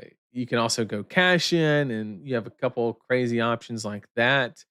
I mean, I've seen some interesting stuff with this deck, and is it is it strong enough? The answer is probably no. But it's a format where taking the cards out of the opponent's hand is the most important thing. And if you look at these three heroes here, that's exactly what you want to be doing. You want to be taking cards actively out of their hand. And this is just one of those decks that really does it. You can make inertia tokens. They're trying to sit on that Sonata or that high octane or whatever the case may be. And you can really just, mess up that game plan. But you do have the aspect that from a power level perspective, your deck is just not on par with these other decks. From here up, like these decks are just way more powerful than you are. But you do have some options, and there's at least a realm of discussion. Is it amazing? Not really, but it's serviceable. I'd put Slippy probably toward the lower end of B. Actually, probably in the upper end of C. Um, Serviceable, but not exactly where you want to be. Now, let's talk about our CC enemy, or the boogeyman of the CC format, in my opinion. Why the hell is this deck playable in LO? Well, I can't go into too many details, but what I can say is imagine what Verdance wants to do. Four Plume got banned, and ask yourself what's the fastest way that can happen. And then there's your answer. The deck is good. The deck is good. It does a thing. Is it the best thing you can be doing in the LO format? Probably not. But it is it's good. From what I've seen that it can do, um, it's really strong. So where I would actively put the Verdance deck would be probably in A tier, but probably toward the bottom end. The reason that you would want to play this deck is to pick on Starvo. Really good matchup here. And you're actually surprisingly comfortable into a lot of these other ones. If they just have a little bit of a slip up, you can usually get there. But you do have to wait for that moment. But uh, I haven't seen a lot of people talking about this deck, and I just wanted to kind of put it on everybody's radar that, watch out for it, is all I'm saying. Now we have Azalea. Let's talk about Azalea, and plain and simple, we have Read in the ledger, right? You're basically banking your entire game plan on the fact that you can there's really 3 cards that really matter in this deck. And the unfortunate aspect is outside of those 3 cards, the rest of them don't matter. Blood Rot Pox do not fucking matter. Um, I'm confused about Verdants as well. Yeah, just think combo. Just think combo. And Azalea, you have 3 cards. Red in the Ledger, Judge, Jury, Executioner, which you're limited to 1 of, if I'm not mistaken. And you have Sleep Dart. And some would argue Fatigue Shot, depending on what decks you're playing into. But really, we're just gonna stick with the big 3, right? Sleep Dart, Judge, Jury, Red in the Ledger. The problem is that those decks are do you want to play like if you resolve them and you can chain them in some way, they're phenomenal, right? Absolutely phenomenal. If you think about it, this hero with no hero text, they're playing a bunch of draft chaff, right? This hero with no hero text, like on the right turn, can be, you know, really sometimes it's really impactful, sometimes it's not. But Red in the Ledger is always good. And then same thing here, where if you take her hero ability off, it really prevents her ability to get action points and leverage cards like Cerebellum, right? Because the other than High Octane, the main way that you would draw that card or whatever the case may be, is by playing crank items off the top of the deck. So it's you know, if you hit the stuff, she's good. Okay. But the problem is you have to hit the stuff. That's the ultimate issue. And I don't know what I don't know if you want to go to an event and like have that be the deciding factor because you can't run honing hood protection. I mean, you have the gloves, I guess, that you could use to protect from Warmonger's diplomacy. But at the same time, you have you also lose to a lot of disruption, right? So if they do have, cards like Plow Under and things like that, ruins your ability to dominate. If you don't dominate, you're not doing anything because the opponent's just going to lay down their hand. Are they going to leak a little bit? Sure, but it's not a life total game. Everybody's just trying to do something broken one good time. So I don't know. It seems inconsistent. I haven't tested. I know you can add some memorial grounds and stuff like that to just increase the odds of that happening. I just don't know if it's enough. It seems decent, seems powerful. I just don't know if it's enough. So I'm gonna put her right below Gravy Bones and give her some respect, but at the same time, there's probably just a couple better options. But yeah, at the end of the day, this is what we're looking like. Let's talk about new, the last portion of MST.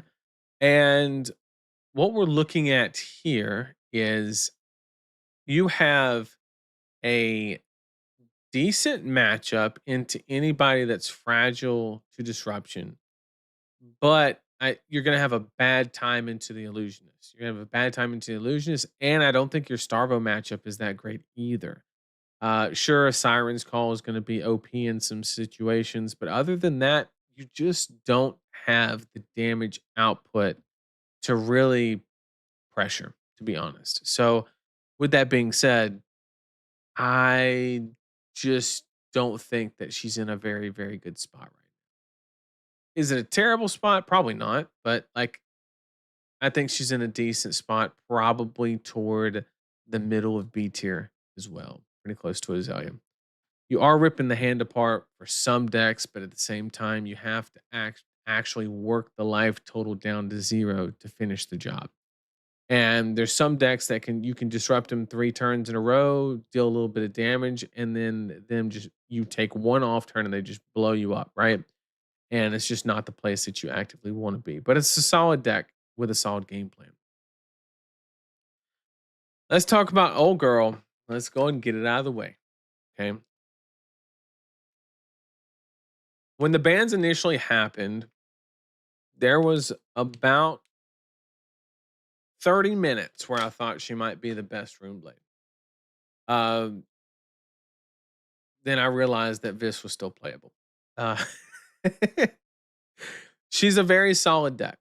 She does a thing, but the problem is your explosive. So where Briar really makes her money is from cards like NIMBY and Plunder Run and things like that that just generate an enormous amount of value.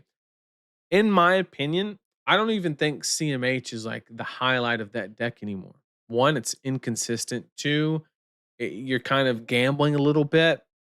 And to be honest, I have started to branch out and see if a Briar deck exists by dumping the blue package that's typically earth and not as great cards.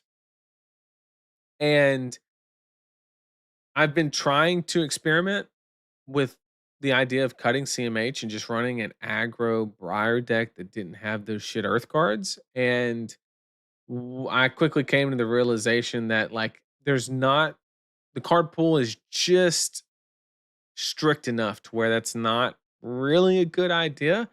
You could force it to work if you really wanted to like throw in yellow and blue ball lightnings. I think that's kind of cringe, but you theoretically could do it. And the biggest problem that she has is she has all the inconsistencies of a deck like Viscera and Dio.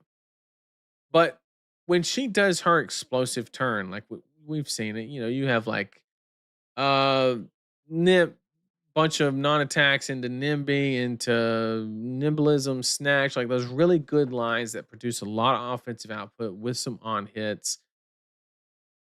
They don't kill the opponent out of nowhere. Whereas these decks just do that, right? So if you're gonna have that if you're gonna be anchored down by the inconsistency of being a rune blade and running ratios and things like that, at least get the payoff, right? I think that's where Briar's kind of lacking is the ability to really just have that extreme explosiveness.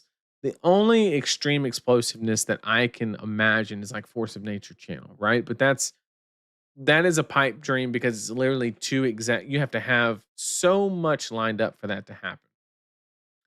And it's just not realistic to happen every game. Whereas these decks just need one card, High Octane and Sonata. If you get those cards, you're doing the thing, right? I would rather wait on one card rather than the combination of two or three cards. So she's good, she's strong, she's powerful, but she's just not doing what you actively need to be doing in the format. She's not quite as good on that front. So I'd have to put her probably toward the lower end of A for Briar. Now we can talk about Lexi. Let's talk about Lexi. I I'm gonna keep it a buck with you. I don't know what you're targeting with this deck. I think you lose to Viscerai. I think you lose to Dio. I think you lose to Starvo. I think you lose to Dromai. Unless you're on like some cringe ice build, right? And then you're gonna really lose to Starvo. And then you're gonna lose to Zen. You're gonna lose to Verdance, lose to any board state deck. And yeah, it's just not gonna go well. So I just don't understand what you're actually targeting. Is kind of where I would be at with Lexi. And yeah, I just don't know where you would be as far as what you're targeting. I don't really understand the angle for that deck. Seems a little sus to be honest. So now let's go ahead and talk about Marlin. Marlin is a very interesting pick because I named two criteria that you have to meet. I said you had to be able to kill somebody on turn 3. She can slash cannot do that consistently. Or you have to be able to disrupt. Now, Marlin has the unique ability to reach into the hand and take the most important piece. Okay. And so that's very strong in LL. You take a Viscera hand, right? You have, I don't know, Malefic Incantations, some Rune Rager Swarms, and a blue. You take that Malefic out of that hand and you reduce that hand value by like 6 or 7. It's astronomical how much value you remove from that hand just by taking that card, right? There's a little bit of variance on are you firing the right harpoon at the right time, right? Because you could have, I think, King Shark's the attack one, and then they have just like a Mordred read, and you're just like, fuck, like there are those situations where you're just on the bad end of variance as far as which harpoon you're actively throwing. But it's just, do not underestimate the ability to reach into somebody's hand and take the piece when so much of the format is dependent on a very finite amount of powerful cards. Starvo is not the case, where you're not taking like the powerful card, but you're ruining the fuse potential, right? And it's very hard to fuse against Marlin because she's going to take the one piece that you're actively missing, right?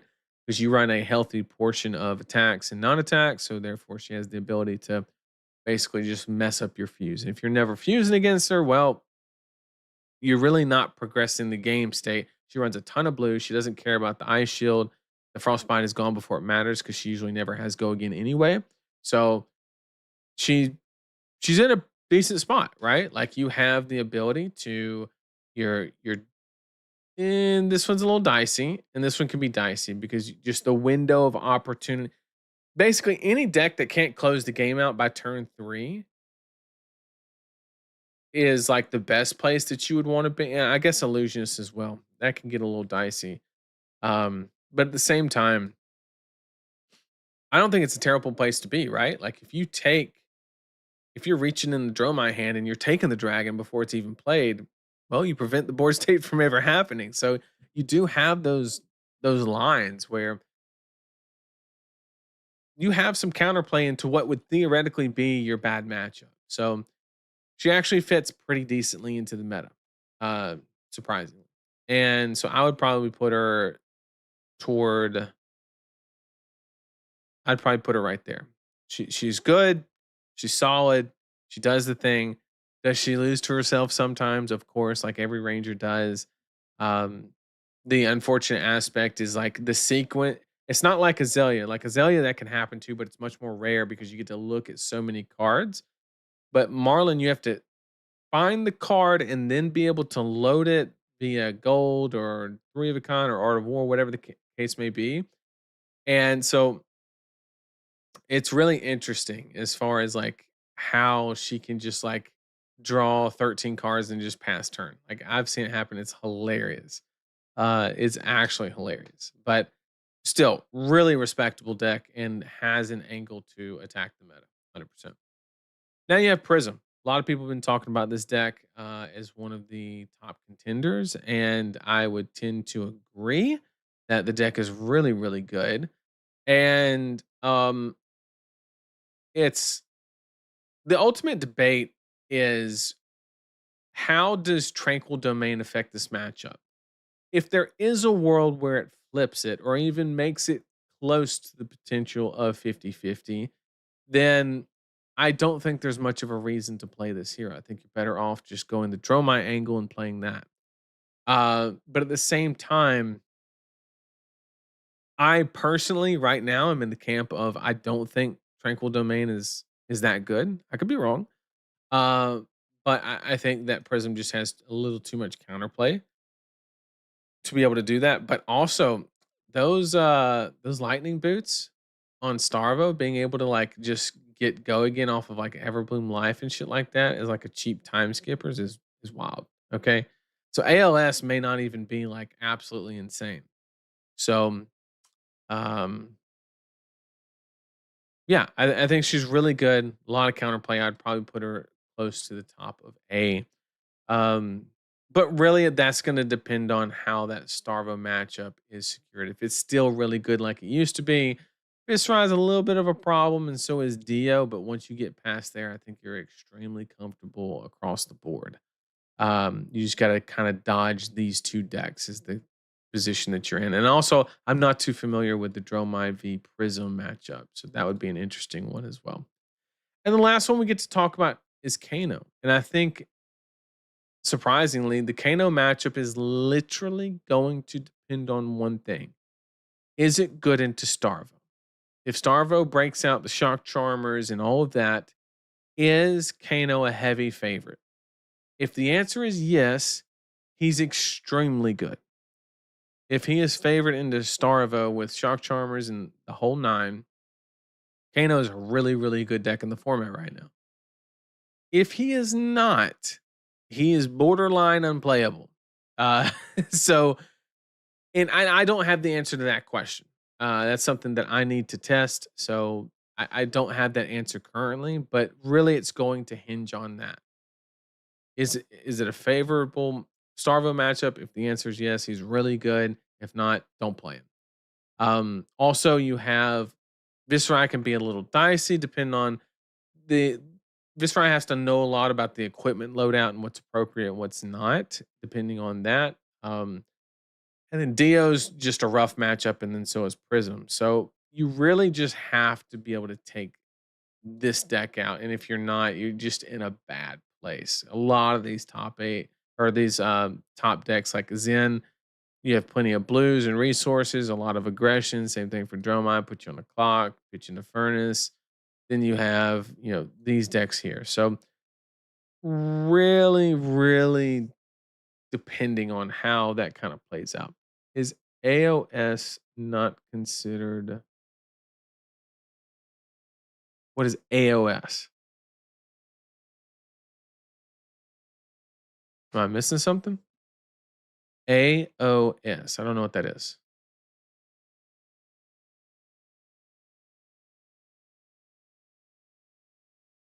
Oh, Awakener of Soul. I knew that. So I talked about it at the beginning of the stream that basically I think she's fine. I think there is a angle, but the ultimate problem is that I think OG Prism just does it better and starts at 40 life instead of 32.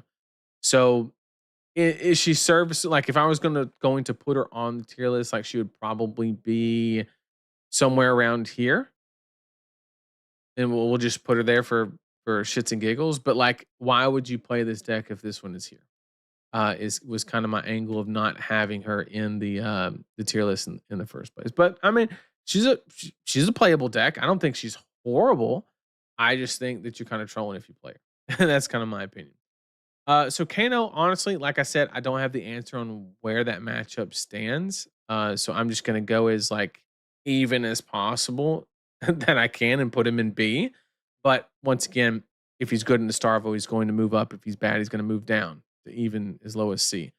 Um, once somebody figures that out. But this is kind of what we envision the LL format right now. Once again, put an asterisk on it. You know, this is 48 hours after the ban. So we are still learning stuff by the day, but this is currently the biggest thing is Zen lost his food, right? Before the ban, like Zen was here, right? You were picking on chains, you were picking on viscerize, you just took the L here, but you were kind of okay in other spots. But now because chains should just drop off, and then some people will go to viscerize, some people will go to other decks. Zen's just not in as good of a place, but he's still strong, still solid. Just not as good. But this is kind of where we're landed.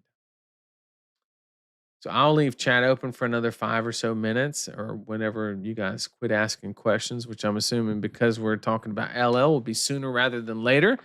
And then we'll probably call it for a night. If anybody has any disagreements, let me hear them. Do you agree with it? Do you disagree with it? What is everybody thinking as far as the placements?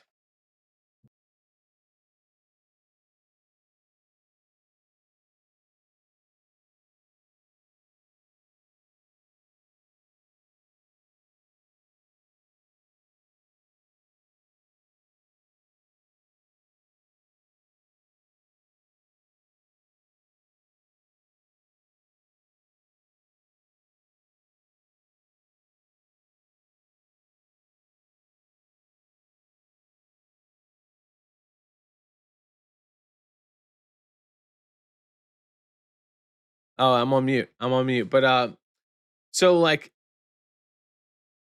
this is just complete side note. It I have a question for the chat. I have a question. Have we seen any data point that would recommend people are interested in playing the Living Legend? I'm looking at I'm looking at the viewership on the stream, and I don't care. I'm just doing it for for anybody that enjoys watching it. But I haven't had like this low of participation in a stream since probably 2023. Um, like this is like historically low, and it's a tier list which does historically well. Um, has anybody in chat seen a data point, a observation, or anything that would indicate people want to play LL?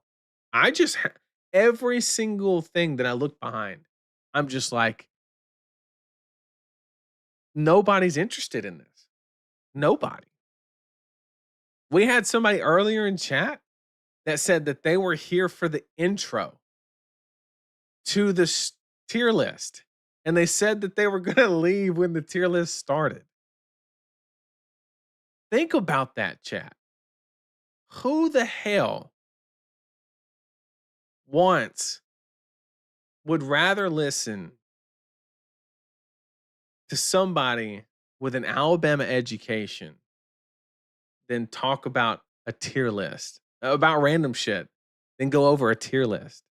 That's how bad it is. That they would rather they came for the intro. They came. I'm gonna actually just crop that out and I'm gonna post that on my wall. That is like, think about that, chat. They came for the intro to the video. First of all, shout out to that person. I mean, I would never do that for a video. I would never come just for the intro. But that's just absolutely hilarious. He would come to the I've never watched anything in my life, and I'm like, "Yeah, I'm here for, like, the pregame." It's like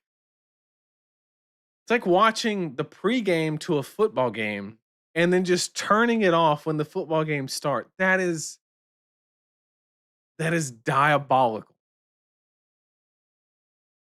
The amount of shade, not toward me, but just the amount of shade, like, toward the format. Because if they didn't like me, they wouldn't have showed up in the first place, right? But they literally just did not like LL so much that they were like, "Yeah, we wanna hear Nathan talk about this shit for 20 minutes that has nothing related to it, and then tier list, I'm out." That's absolutely wild. Oh, man, that's hilarious. So nobody's seen anything. I missed Wino Icelander. She just doesn't have the damage to convert. She can, like, disrupt it a little bit, but she just gets blown up out of nowhere. I think she was actually a valid deck when you had CYB. CYB Icelander was actually kind of base, to be honest. Okay, Verdance. Are we talking knick-knack? We're not knick-knack, brick-a-brackin'. We're not that far in the deep end. Just combo is all I can say. All I can say. Also surprised Briar is in A, but hey, 7 is a lot sometimes. Oh, it's not really, and that's why she's in the bottom of A. But I do agree that she's like right at that tipping point. Just doesn't have the ability to kind of close it. She has all the negatives associated with the high variance, but doesn't have the explosiveness to like routinely end the game on turn 2 or 3. Nope, nope. LL is a format that is very devoid of helping newer players have any interest in. That's a good point. Good point. People want to play CC and Sage only. I want to play Sage. I am excited. And after Worlds, when there's actually a reason to do it, we are going to do a ton of Sage streams as well. Uh, I'm very, very interested in the format. Josh, you know where Dorinthia is. You know where Dorinthia is. Don't ask. Don't ask. Let's try Silver Age next time. That's a good idea. Um, it, I'm testing for Worlds, so it's probably gonna have to be on hold. I'm probably gonna need to play Worlds, and then I'm gonna need to test Silver Age for. I tell you what we'll do. We'll do it. Do a Silver Age tier list the Wednesday before Seattle. That way, because the battle hardened is Silver Age. We'll do that. We'll do that. Maybe if I'm comfortable speculating on the format, maybe a week before that, to give people more time to get cards if they want to change their deck or whatever the case may be.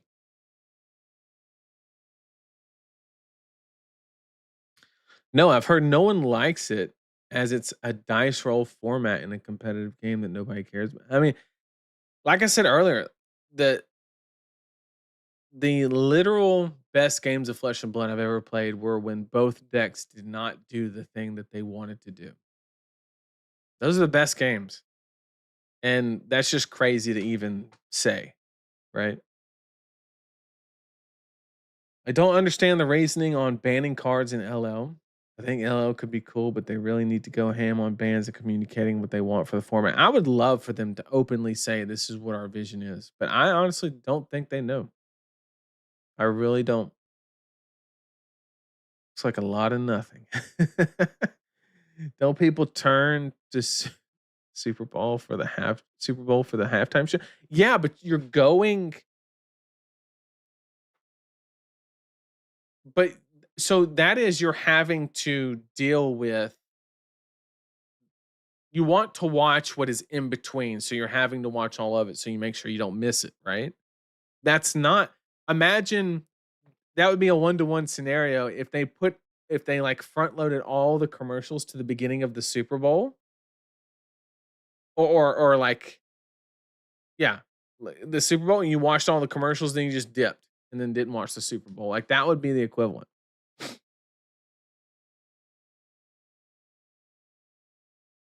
I felt like LSS wants LL to be successful so they don't get as much pushback from when heroes LL from CC like Aurora.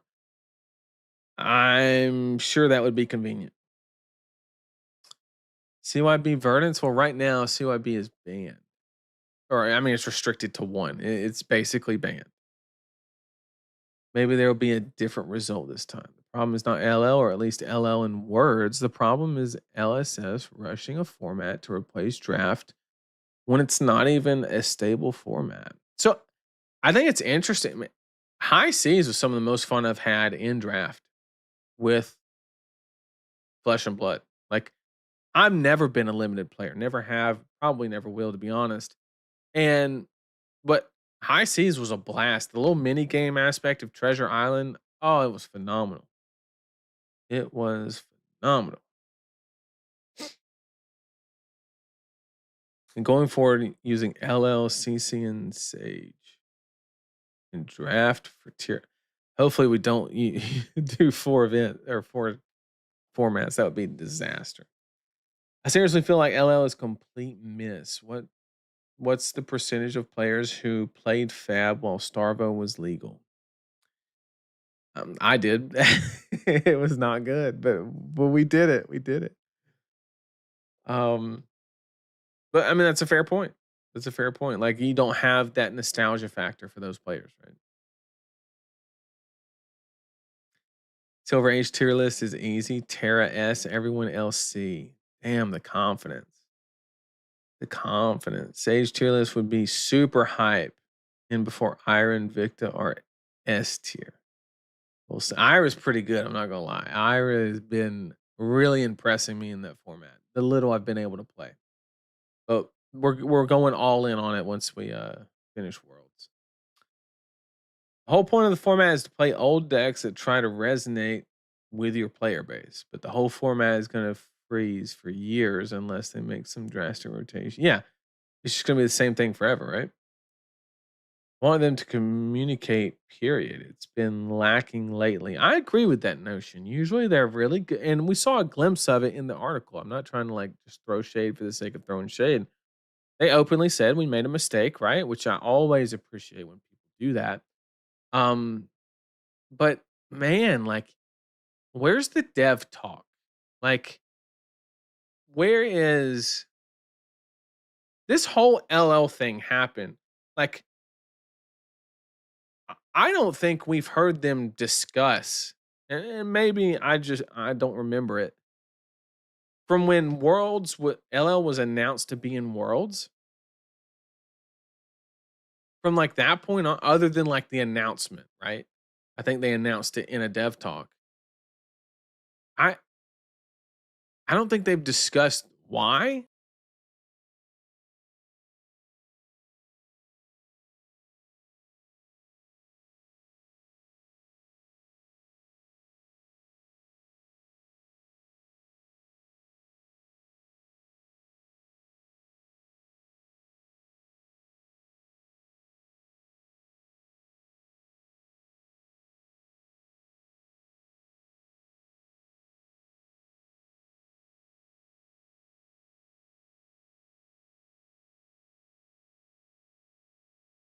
Oh my god, I hit the mute. I hit the mute again.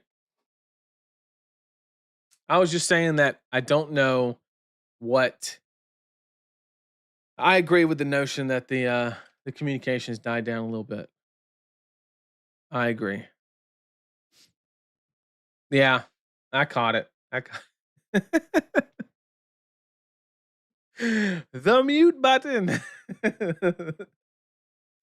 The biggest obstacle in living legend, the mute button. But yes, I agree. The communication's been lacking, but at the same time, I don't know what to attribute it to. So, I don't want to speculate on that because I don't think it's right. But um, yeah,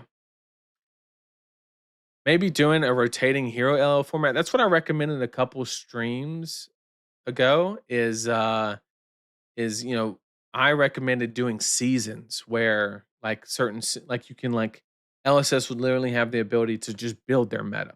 Like one LL season, we go super high power, throw in Chain, throw in or Viscera and Starvo and all these decks, just have your fun. All right, next season we're gonna peel it back. We're gonna give decks like Riptide and this an opportunity, like a lower power, but like Oldham gets to peek his head in because Starvo is not legal. Things like that is like the best thing that I can kind of envision.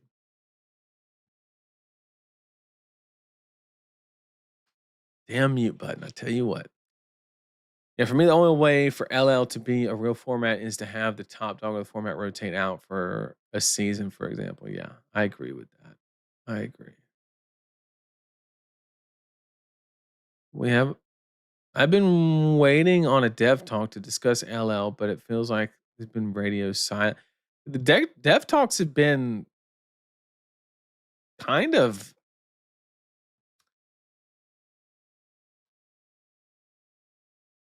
I'm gonna be 100% honest with you. The last dev talk they did, that was not a dev talk. This is a marketing scheme for Silver Age.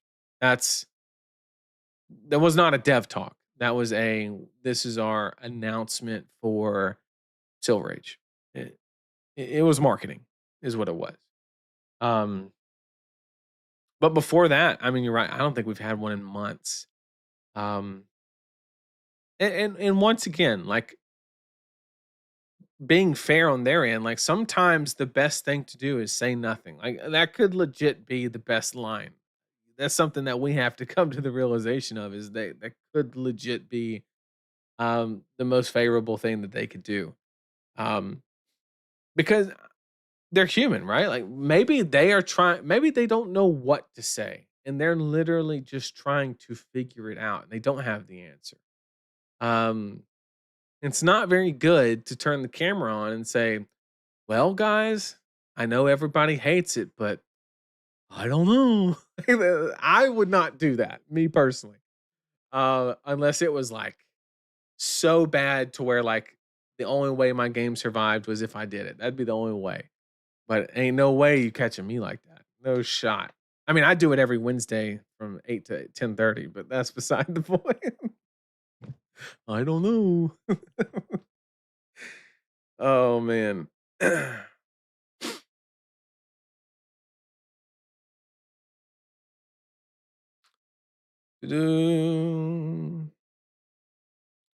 For Forbidden knowledge. Yeah, I can't share it. It wasn't the fact that I was on mute. Had nothing to do with it. Not a single thing. Yeah, but then we have to trust LSS to test things. It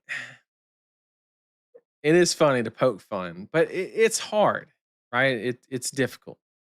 It is very difficult, and I don't want to. I'm always on the camp of. I'm always on the camp of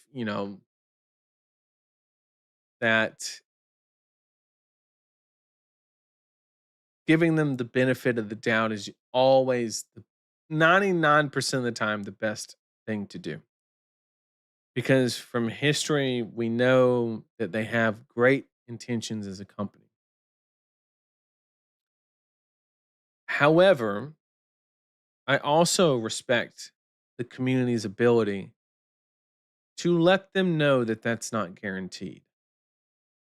To let them know that just because you made a post about Dustblade saying we made a mistake in bold and caps and 40 size font in an article admitting that you have flaws and Magic the Gathering has never done that. Just because you did that one time doesn't mean you've earned, in my opinion, they have earned the benefit of the doubt for a amount of time. But there comes a point to where you have to continue to earn it. You can't your reputation and people's trust in you, because this is a large investment for a lot of people playing this game. And you know, you can't just say trust us because we did this thing 3 years ago, right? Um you got to give them something tangible in the now. And I'll be 100% honest, it's probably shown in my um I kind of didn't want to put this out on a stream, but fuck it, we ball, I guess. Um Halfway through this year, I think it was June. No, it was earlier than that. It was right when Nats happened, just before. LSS announced that Nats was on the release weekend of High Seas.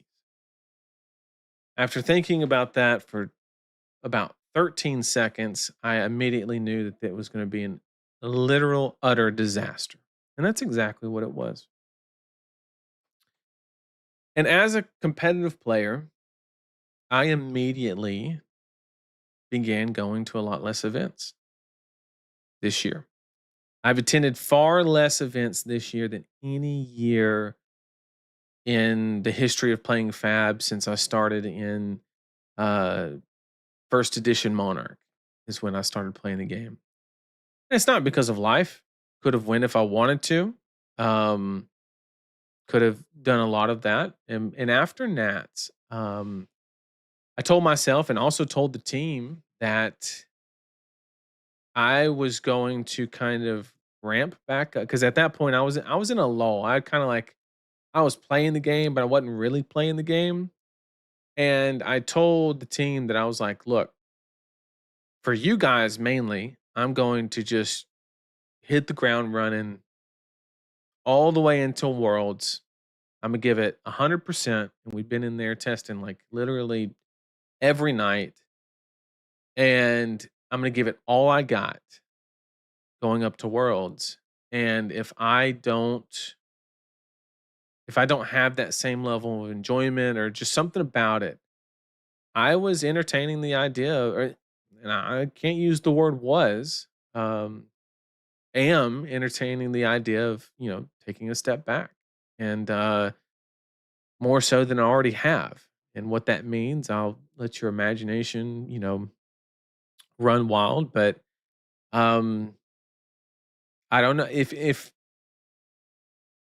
wasn't for Silver Age. I'm being 100% honest here. I don't know if I'd be playing the game afterwards.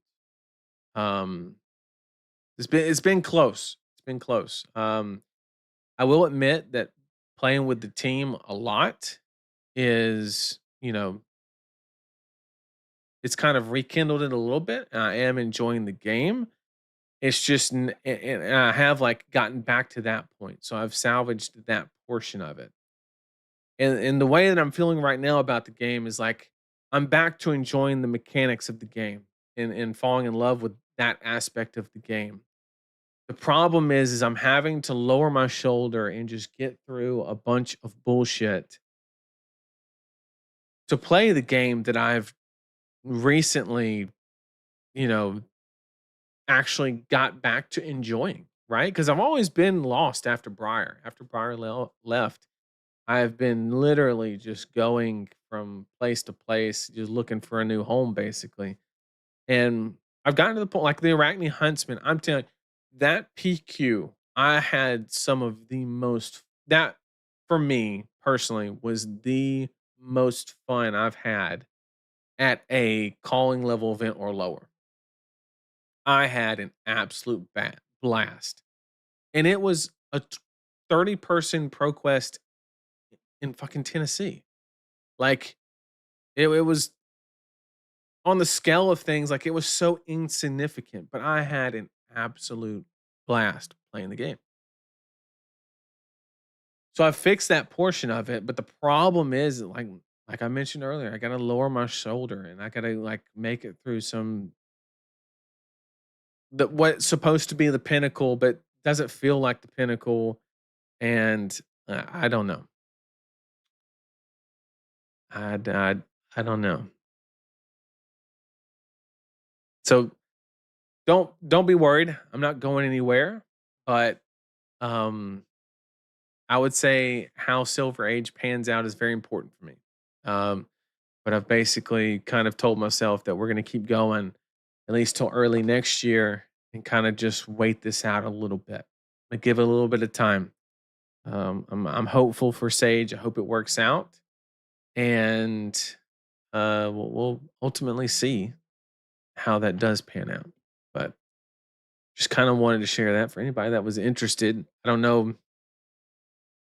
Once again, I don't dislike the game.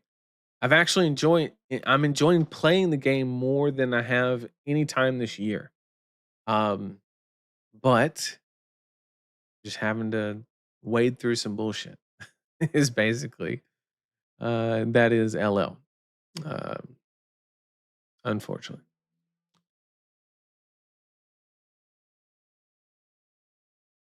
The last Dev Talk was an infomercial. It felt like it. It felt like it. Yeah, I've been kind of disconnected from the game. What caused the game to start trending in a weird direction since my absence started? Um, I don't know. I don't know where to put my finger on it. We talked earlier about making decisions because there was a box that was prepackaged and falling in love with the fantasy of being able to play it right out of the box. And ruining your format to preserve that ideology is kind of toxic. And they kind of doubled down on it 2 or 3 different times, from what I can see. I'm not saying that's the only thing. I'm just saying that's a good place to fucking start. Is what is all I'm saying.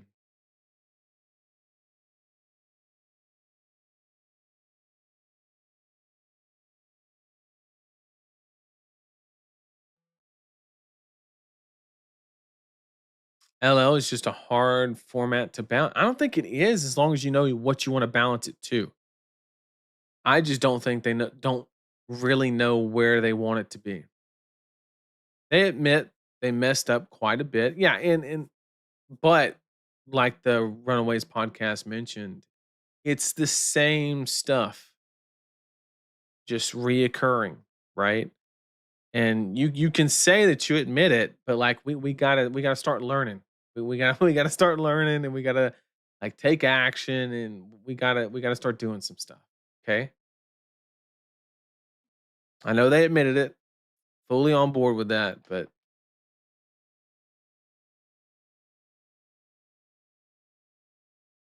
Vintage have gone through some dark times and still dark. I like they admit they mess up, but they need to also, stop messing. Yeah, exactly. Just need to learn from it. I'm sadly not sure if I'm even going to bother with RTNs next year with how Nats this year went.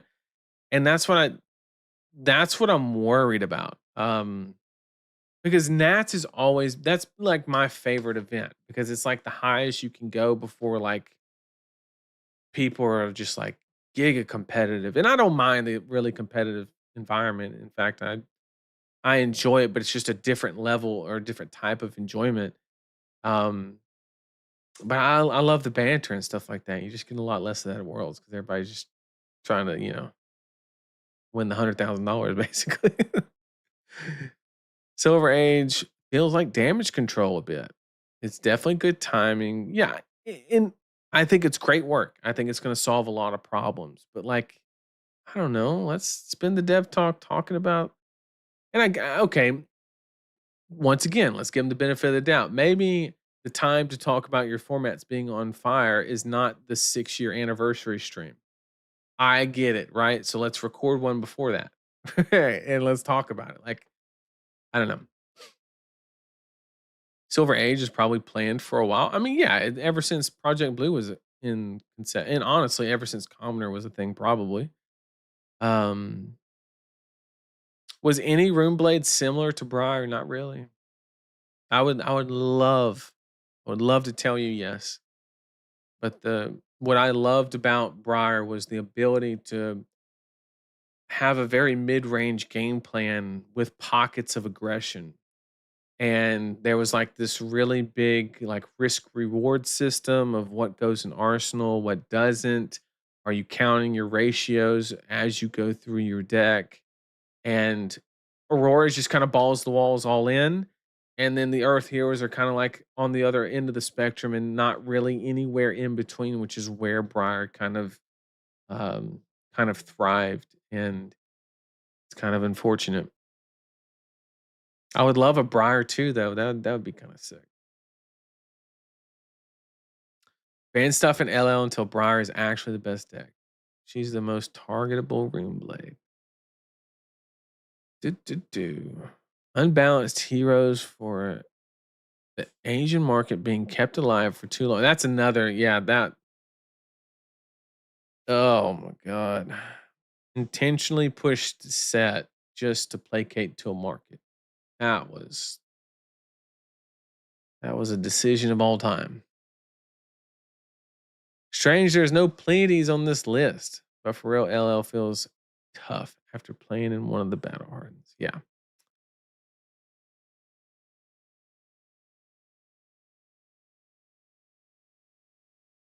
Have to push LL format to not anger those players who went into MST and Aurora. I mean, you're kind of right. Maybe it is maybe it's a cascading kind of effect. It's entirely possible.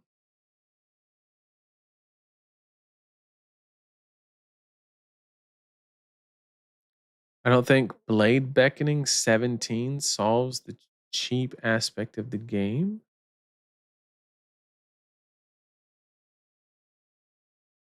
What is Blade Beckoning again?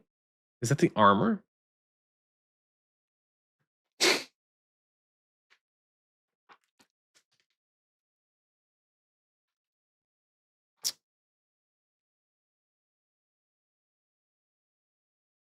Well, chat, I think we did it.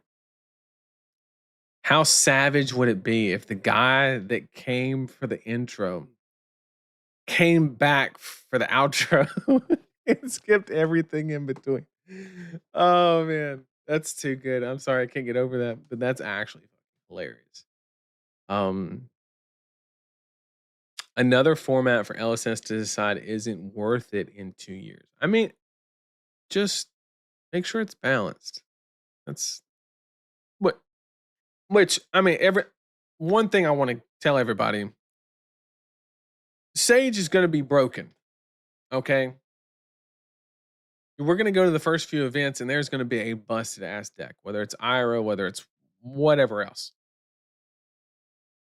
The the problem, and they need to act quickly. They need to say, okay, this is what's going on. We need to keep like the finger on the pulse with it. That doesn't mean just ban whatever wins. That means you got to look at the data and discern what actually needs to go, things like that. Which I mean, I'm not saying that they haven't been doing that. I'm just saying it's a brand new format. There's no way it's balanced. I mean, they made a ban list and then they had to add 6 cars to the ban list before they even got to the format being announced, right? And there's going to be another 10, right? Like that's just a reality of it. And so I hope that they have the ability to somewhat stay on top of it and see what kind of comes out of it. Not sure I agree on that. Late Zen and Aurora are very different decks to their LL counterparts. I love both the heroes in CC, but don't really care for them in LL. That's interesting. Do you think with some of the blue pitch guys, maybe they can help with the balance? I mean, I hope. I mean, I have full confidence in Shing and Allen. I think they are some of the best players that I've ever had the privilege of playing against. And the ultimate reality is balance takes time. Okay? It's not you have to allocate X amount of time to test these things, to, you know, and you could have the best player in the world, right? Let's say it was Shing and Allen, which most people would probably agree that they're easily in the top 10 players in the world, right? They're only 2 people. They're only 2. And yes, you have the rest of the dev team. I don't know how big the dev team is. Maybe it's 10 people now, maybe it's a little more. I have no fucking clue. All I do know is that that is a limited amount of time. And on top of, you know, they can't spend all of their day every single day continuing to balance all of,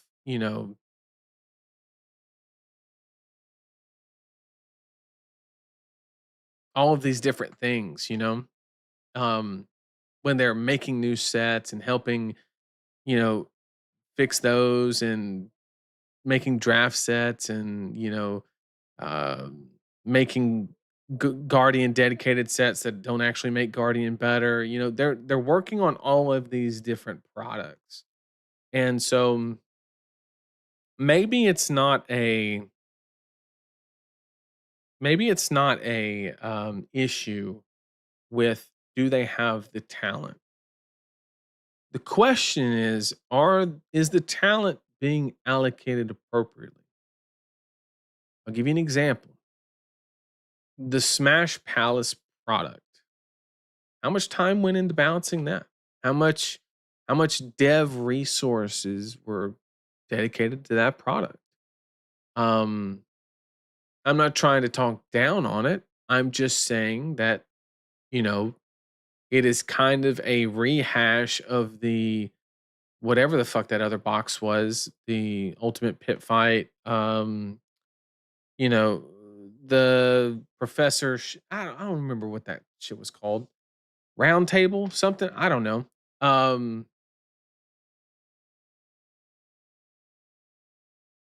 like there was a lot of time probably spent on that. Could have been spent on LL. It begs the question, and once again, I'm not shitting on the product, and it has a purpose, right? We need those casual players. They're one of the most important aspects of the game and the ecosystem of the game. But at the end of the day, you're spending time on things. Do you have enough time to spend on those things, right? Like if my house is on fire, I'm not going to be watering the grass. That's the best analogy I can give, right? I can just picture just standing out in the front lawn and you're just watering the grass, and then behind you, your house is on fire. Like, I just, you know, maybe there's, I don't know. I feel like the vision is too large. Before, when LSS started,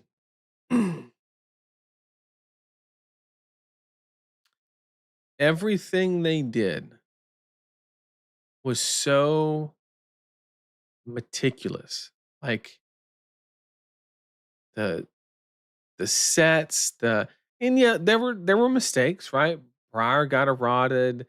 Like Monarch was not balanced whatsoever. Like there were flaws. We had Starvo, right? But like, I don't know. I felt like they were able to react a lot better because they weren't doing all of this other shit. I mean, there's no other way to put it. Like they weren't doing all of these things. So and what this is from the outside, not even looking in. This is just an outside perspective speculation. Maybe they just need to refocus. Maybe take a step back and ask themselves, do we need to take a break from trying to be the number one card game that's ever been on the planet to how do we make this game system the best it can possibly be right now? Because that's how Flesh and Blood got to the point to where it is today. Not by doing what is best for the game 5 years from now. If James did what was best for the game, probably would have never made it, for being 100% honest. Releasing a card game in the middle of COVID that literally says to play in the flesh and blood and rekindle that culture. Like, you know,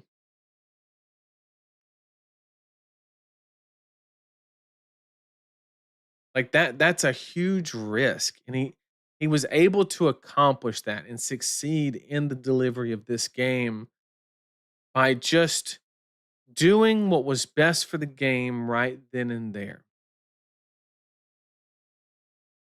And I feel like we've drifted, not too far.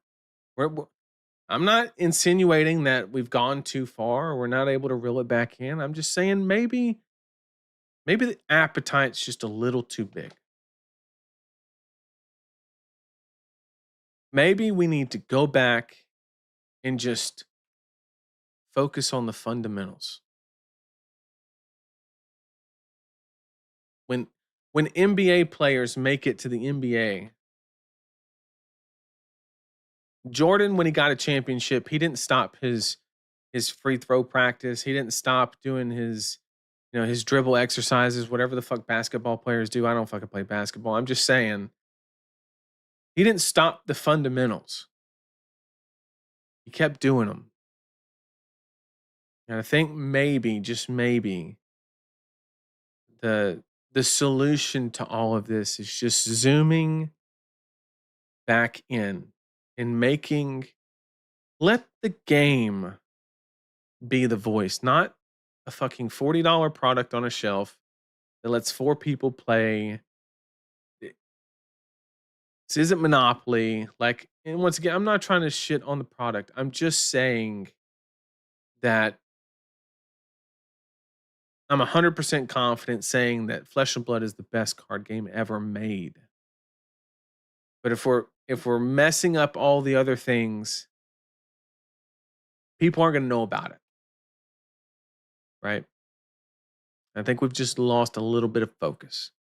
And I think we can get it back. I think we will get it back. I don't know what that looks like or what the path is. That's for them to figure out. All I know is that we're reaching a point in the community where just a lot of people are not the happiest. And I think they'll pull through. I just don't know what it looks like. And maybe Silver Age literally solves all our problems. That would be cool as shit, but we'll see. We'll see. Um, I'm most sad that James White won't be doing the keynote at Worlds. I mean, that would be,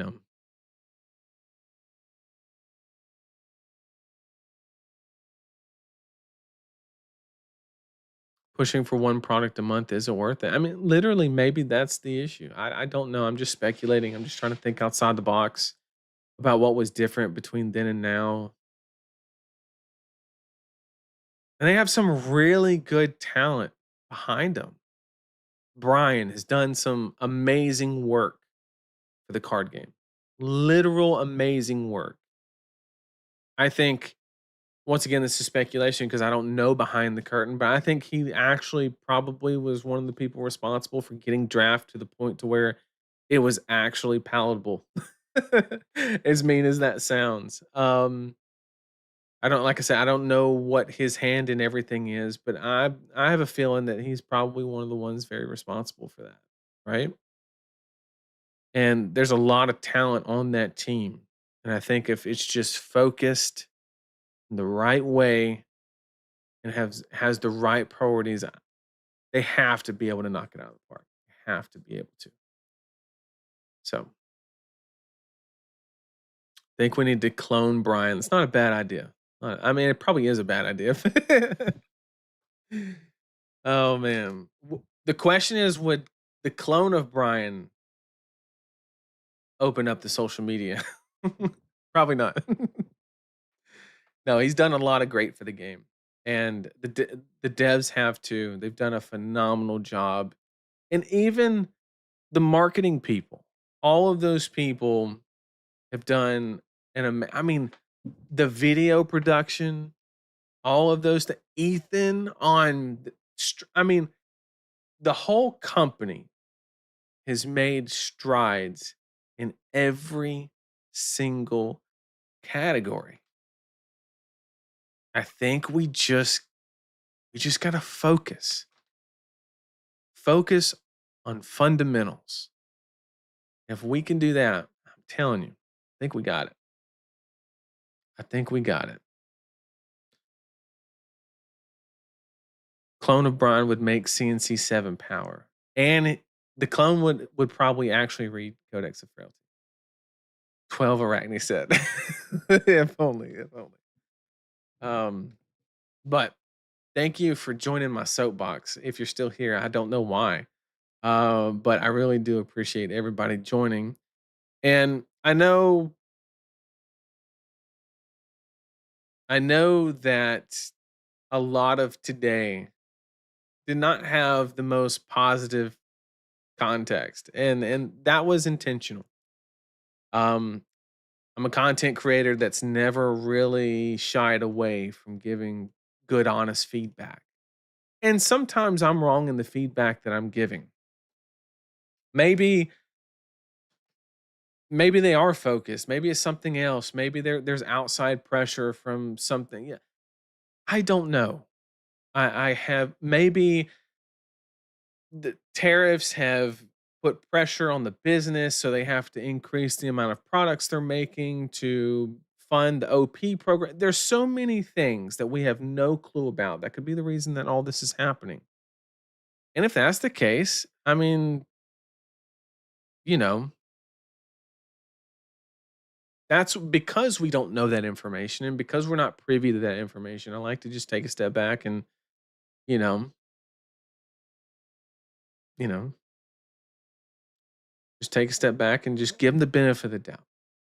Give it to them. Let's clone Nathan so he can quit Fab and not quit Fab at the same time. Are you saying I'm a prisoner of myself? Is that what you're saying? Nah, in all seriousness, like what's kept me going through that, we'll call it a valley because it was not a very high place. That was the most of this year in Fab. The content, interacting with all of you in chat was it just kept me going. Because this is gonna sound bad, but I felt like obligated to do, to know certain things, to stay up to speed on certain things. So it kept me involved in the game, which got me to the point to where I am today, where I've kind of just gotten back into it and I'm enjoying it again. And if it wasn't for the content and if it wasn't for the people watching, I don't know if I would have made it this far. May have called it quits a little early. little prematurely, out of frustration, whatever the case may be. But you guys kept me in there, so I appreciate that. I appreciate everybody tuning in, whether it's tier list, philosophical debate, whatever the case may be, or some terrible gameplay, whatever the reason is you watch, I do appreciate it. And I hope everybody gets value from it in some way. So I tuned in since the LL talk was over. Oh my God. The savagery continues. I'm serious about that. I'm gonna print out the other one and that one, and I'm gonna put them right next to each other. Like people leaving and then coming back on both sides of LL. That's wild. That is wild. But hey, we gave LSS the information they needed to know. It's their job to fix it. Either fix LL or let's move on to something else.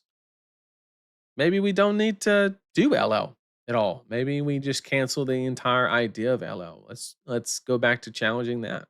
And maybe we have a rotation in a different way, or do we need rotation at all? Or these are questions that should be asked right now.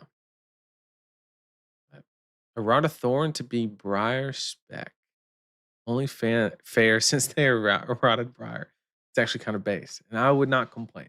I would not complain. Well, all right. I really do appreciate everybody joining me, although a lot less people care about LL than all the other formats. But I enjoyed it nonetheless. And those of you that are prepping for the calling or the world championship, I hope you got something out of it, either what to do or what not to do. And I really do appreciate everybody being here. And I will see everybody next weekend.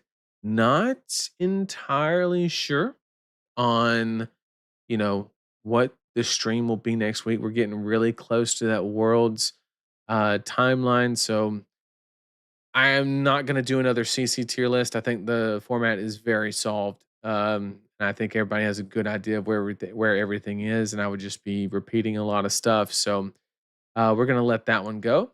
And other than that, yeah, I will see everybody next week. I just don't know what what for.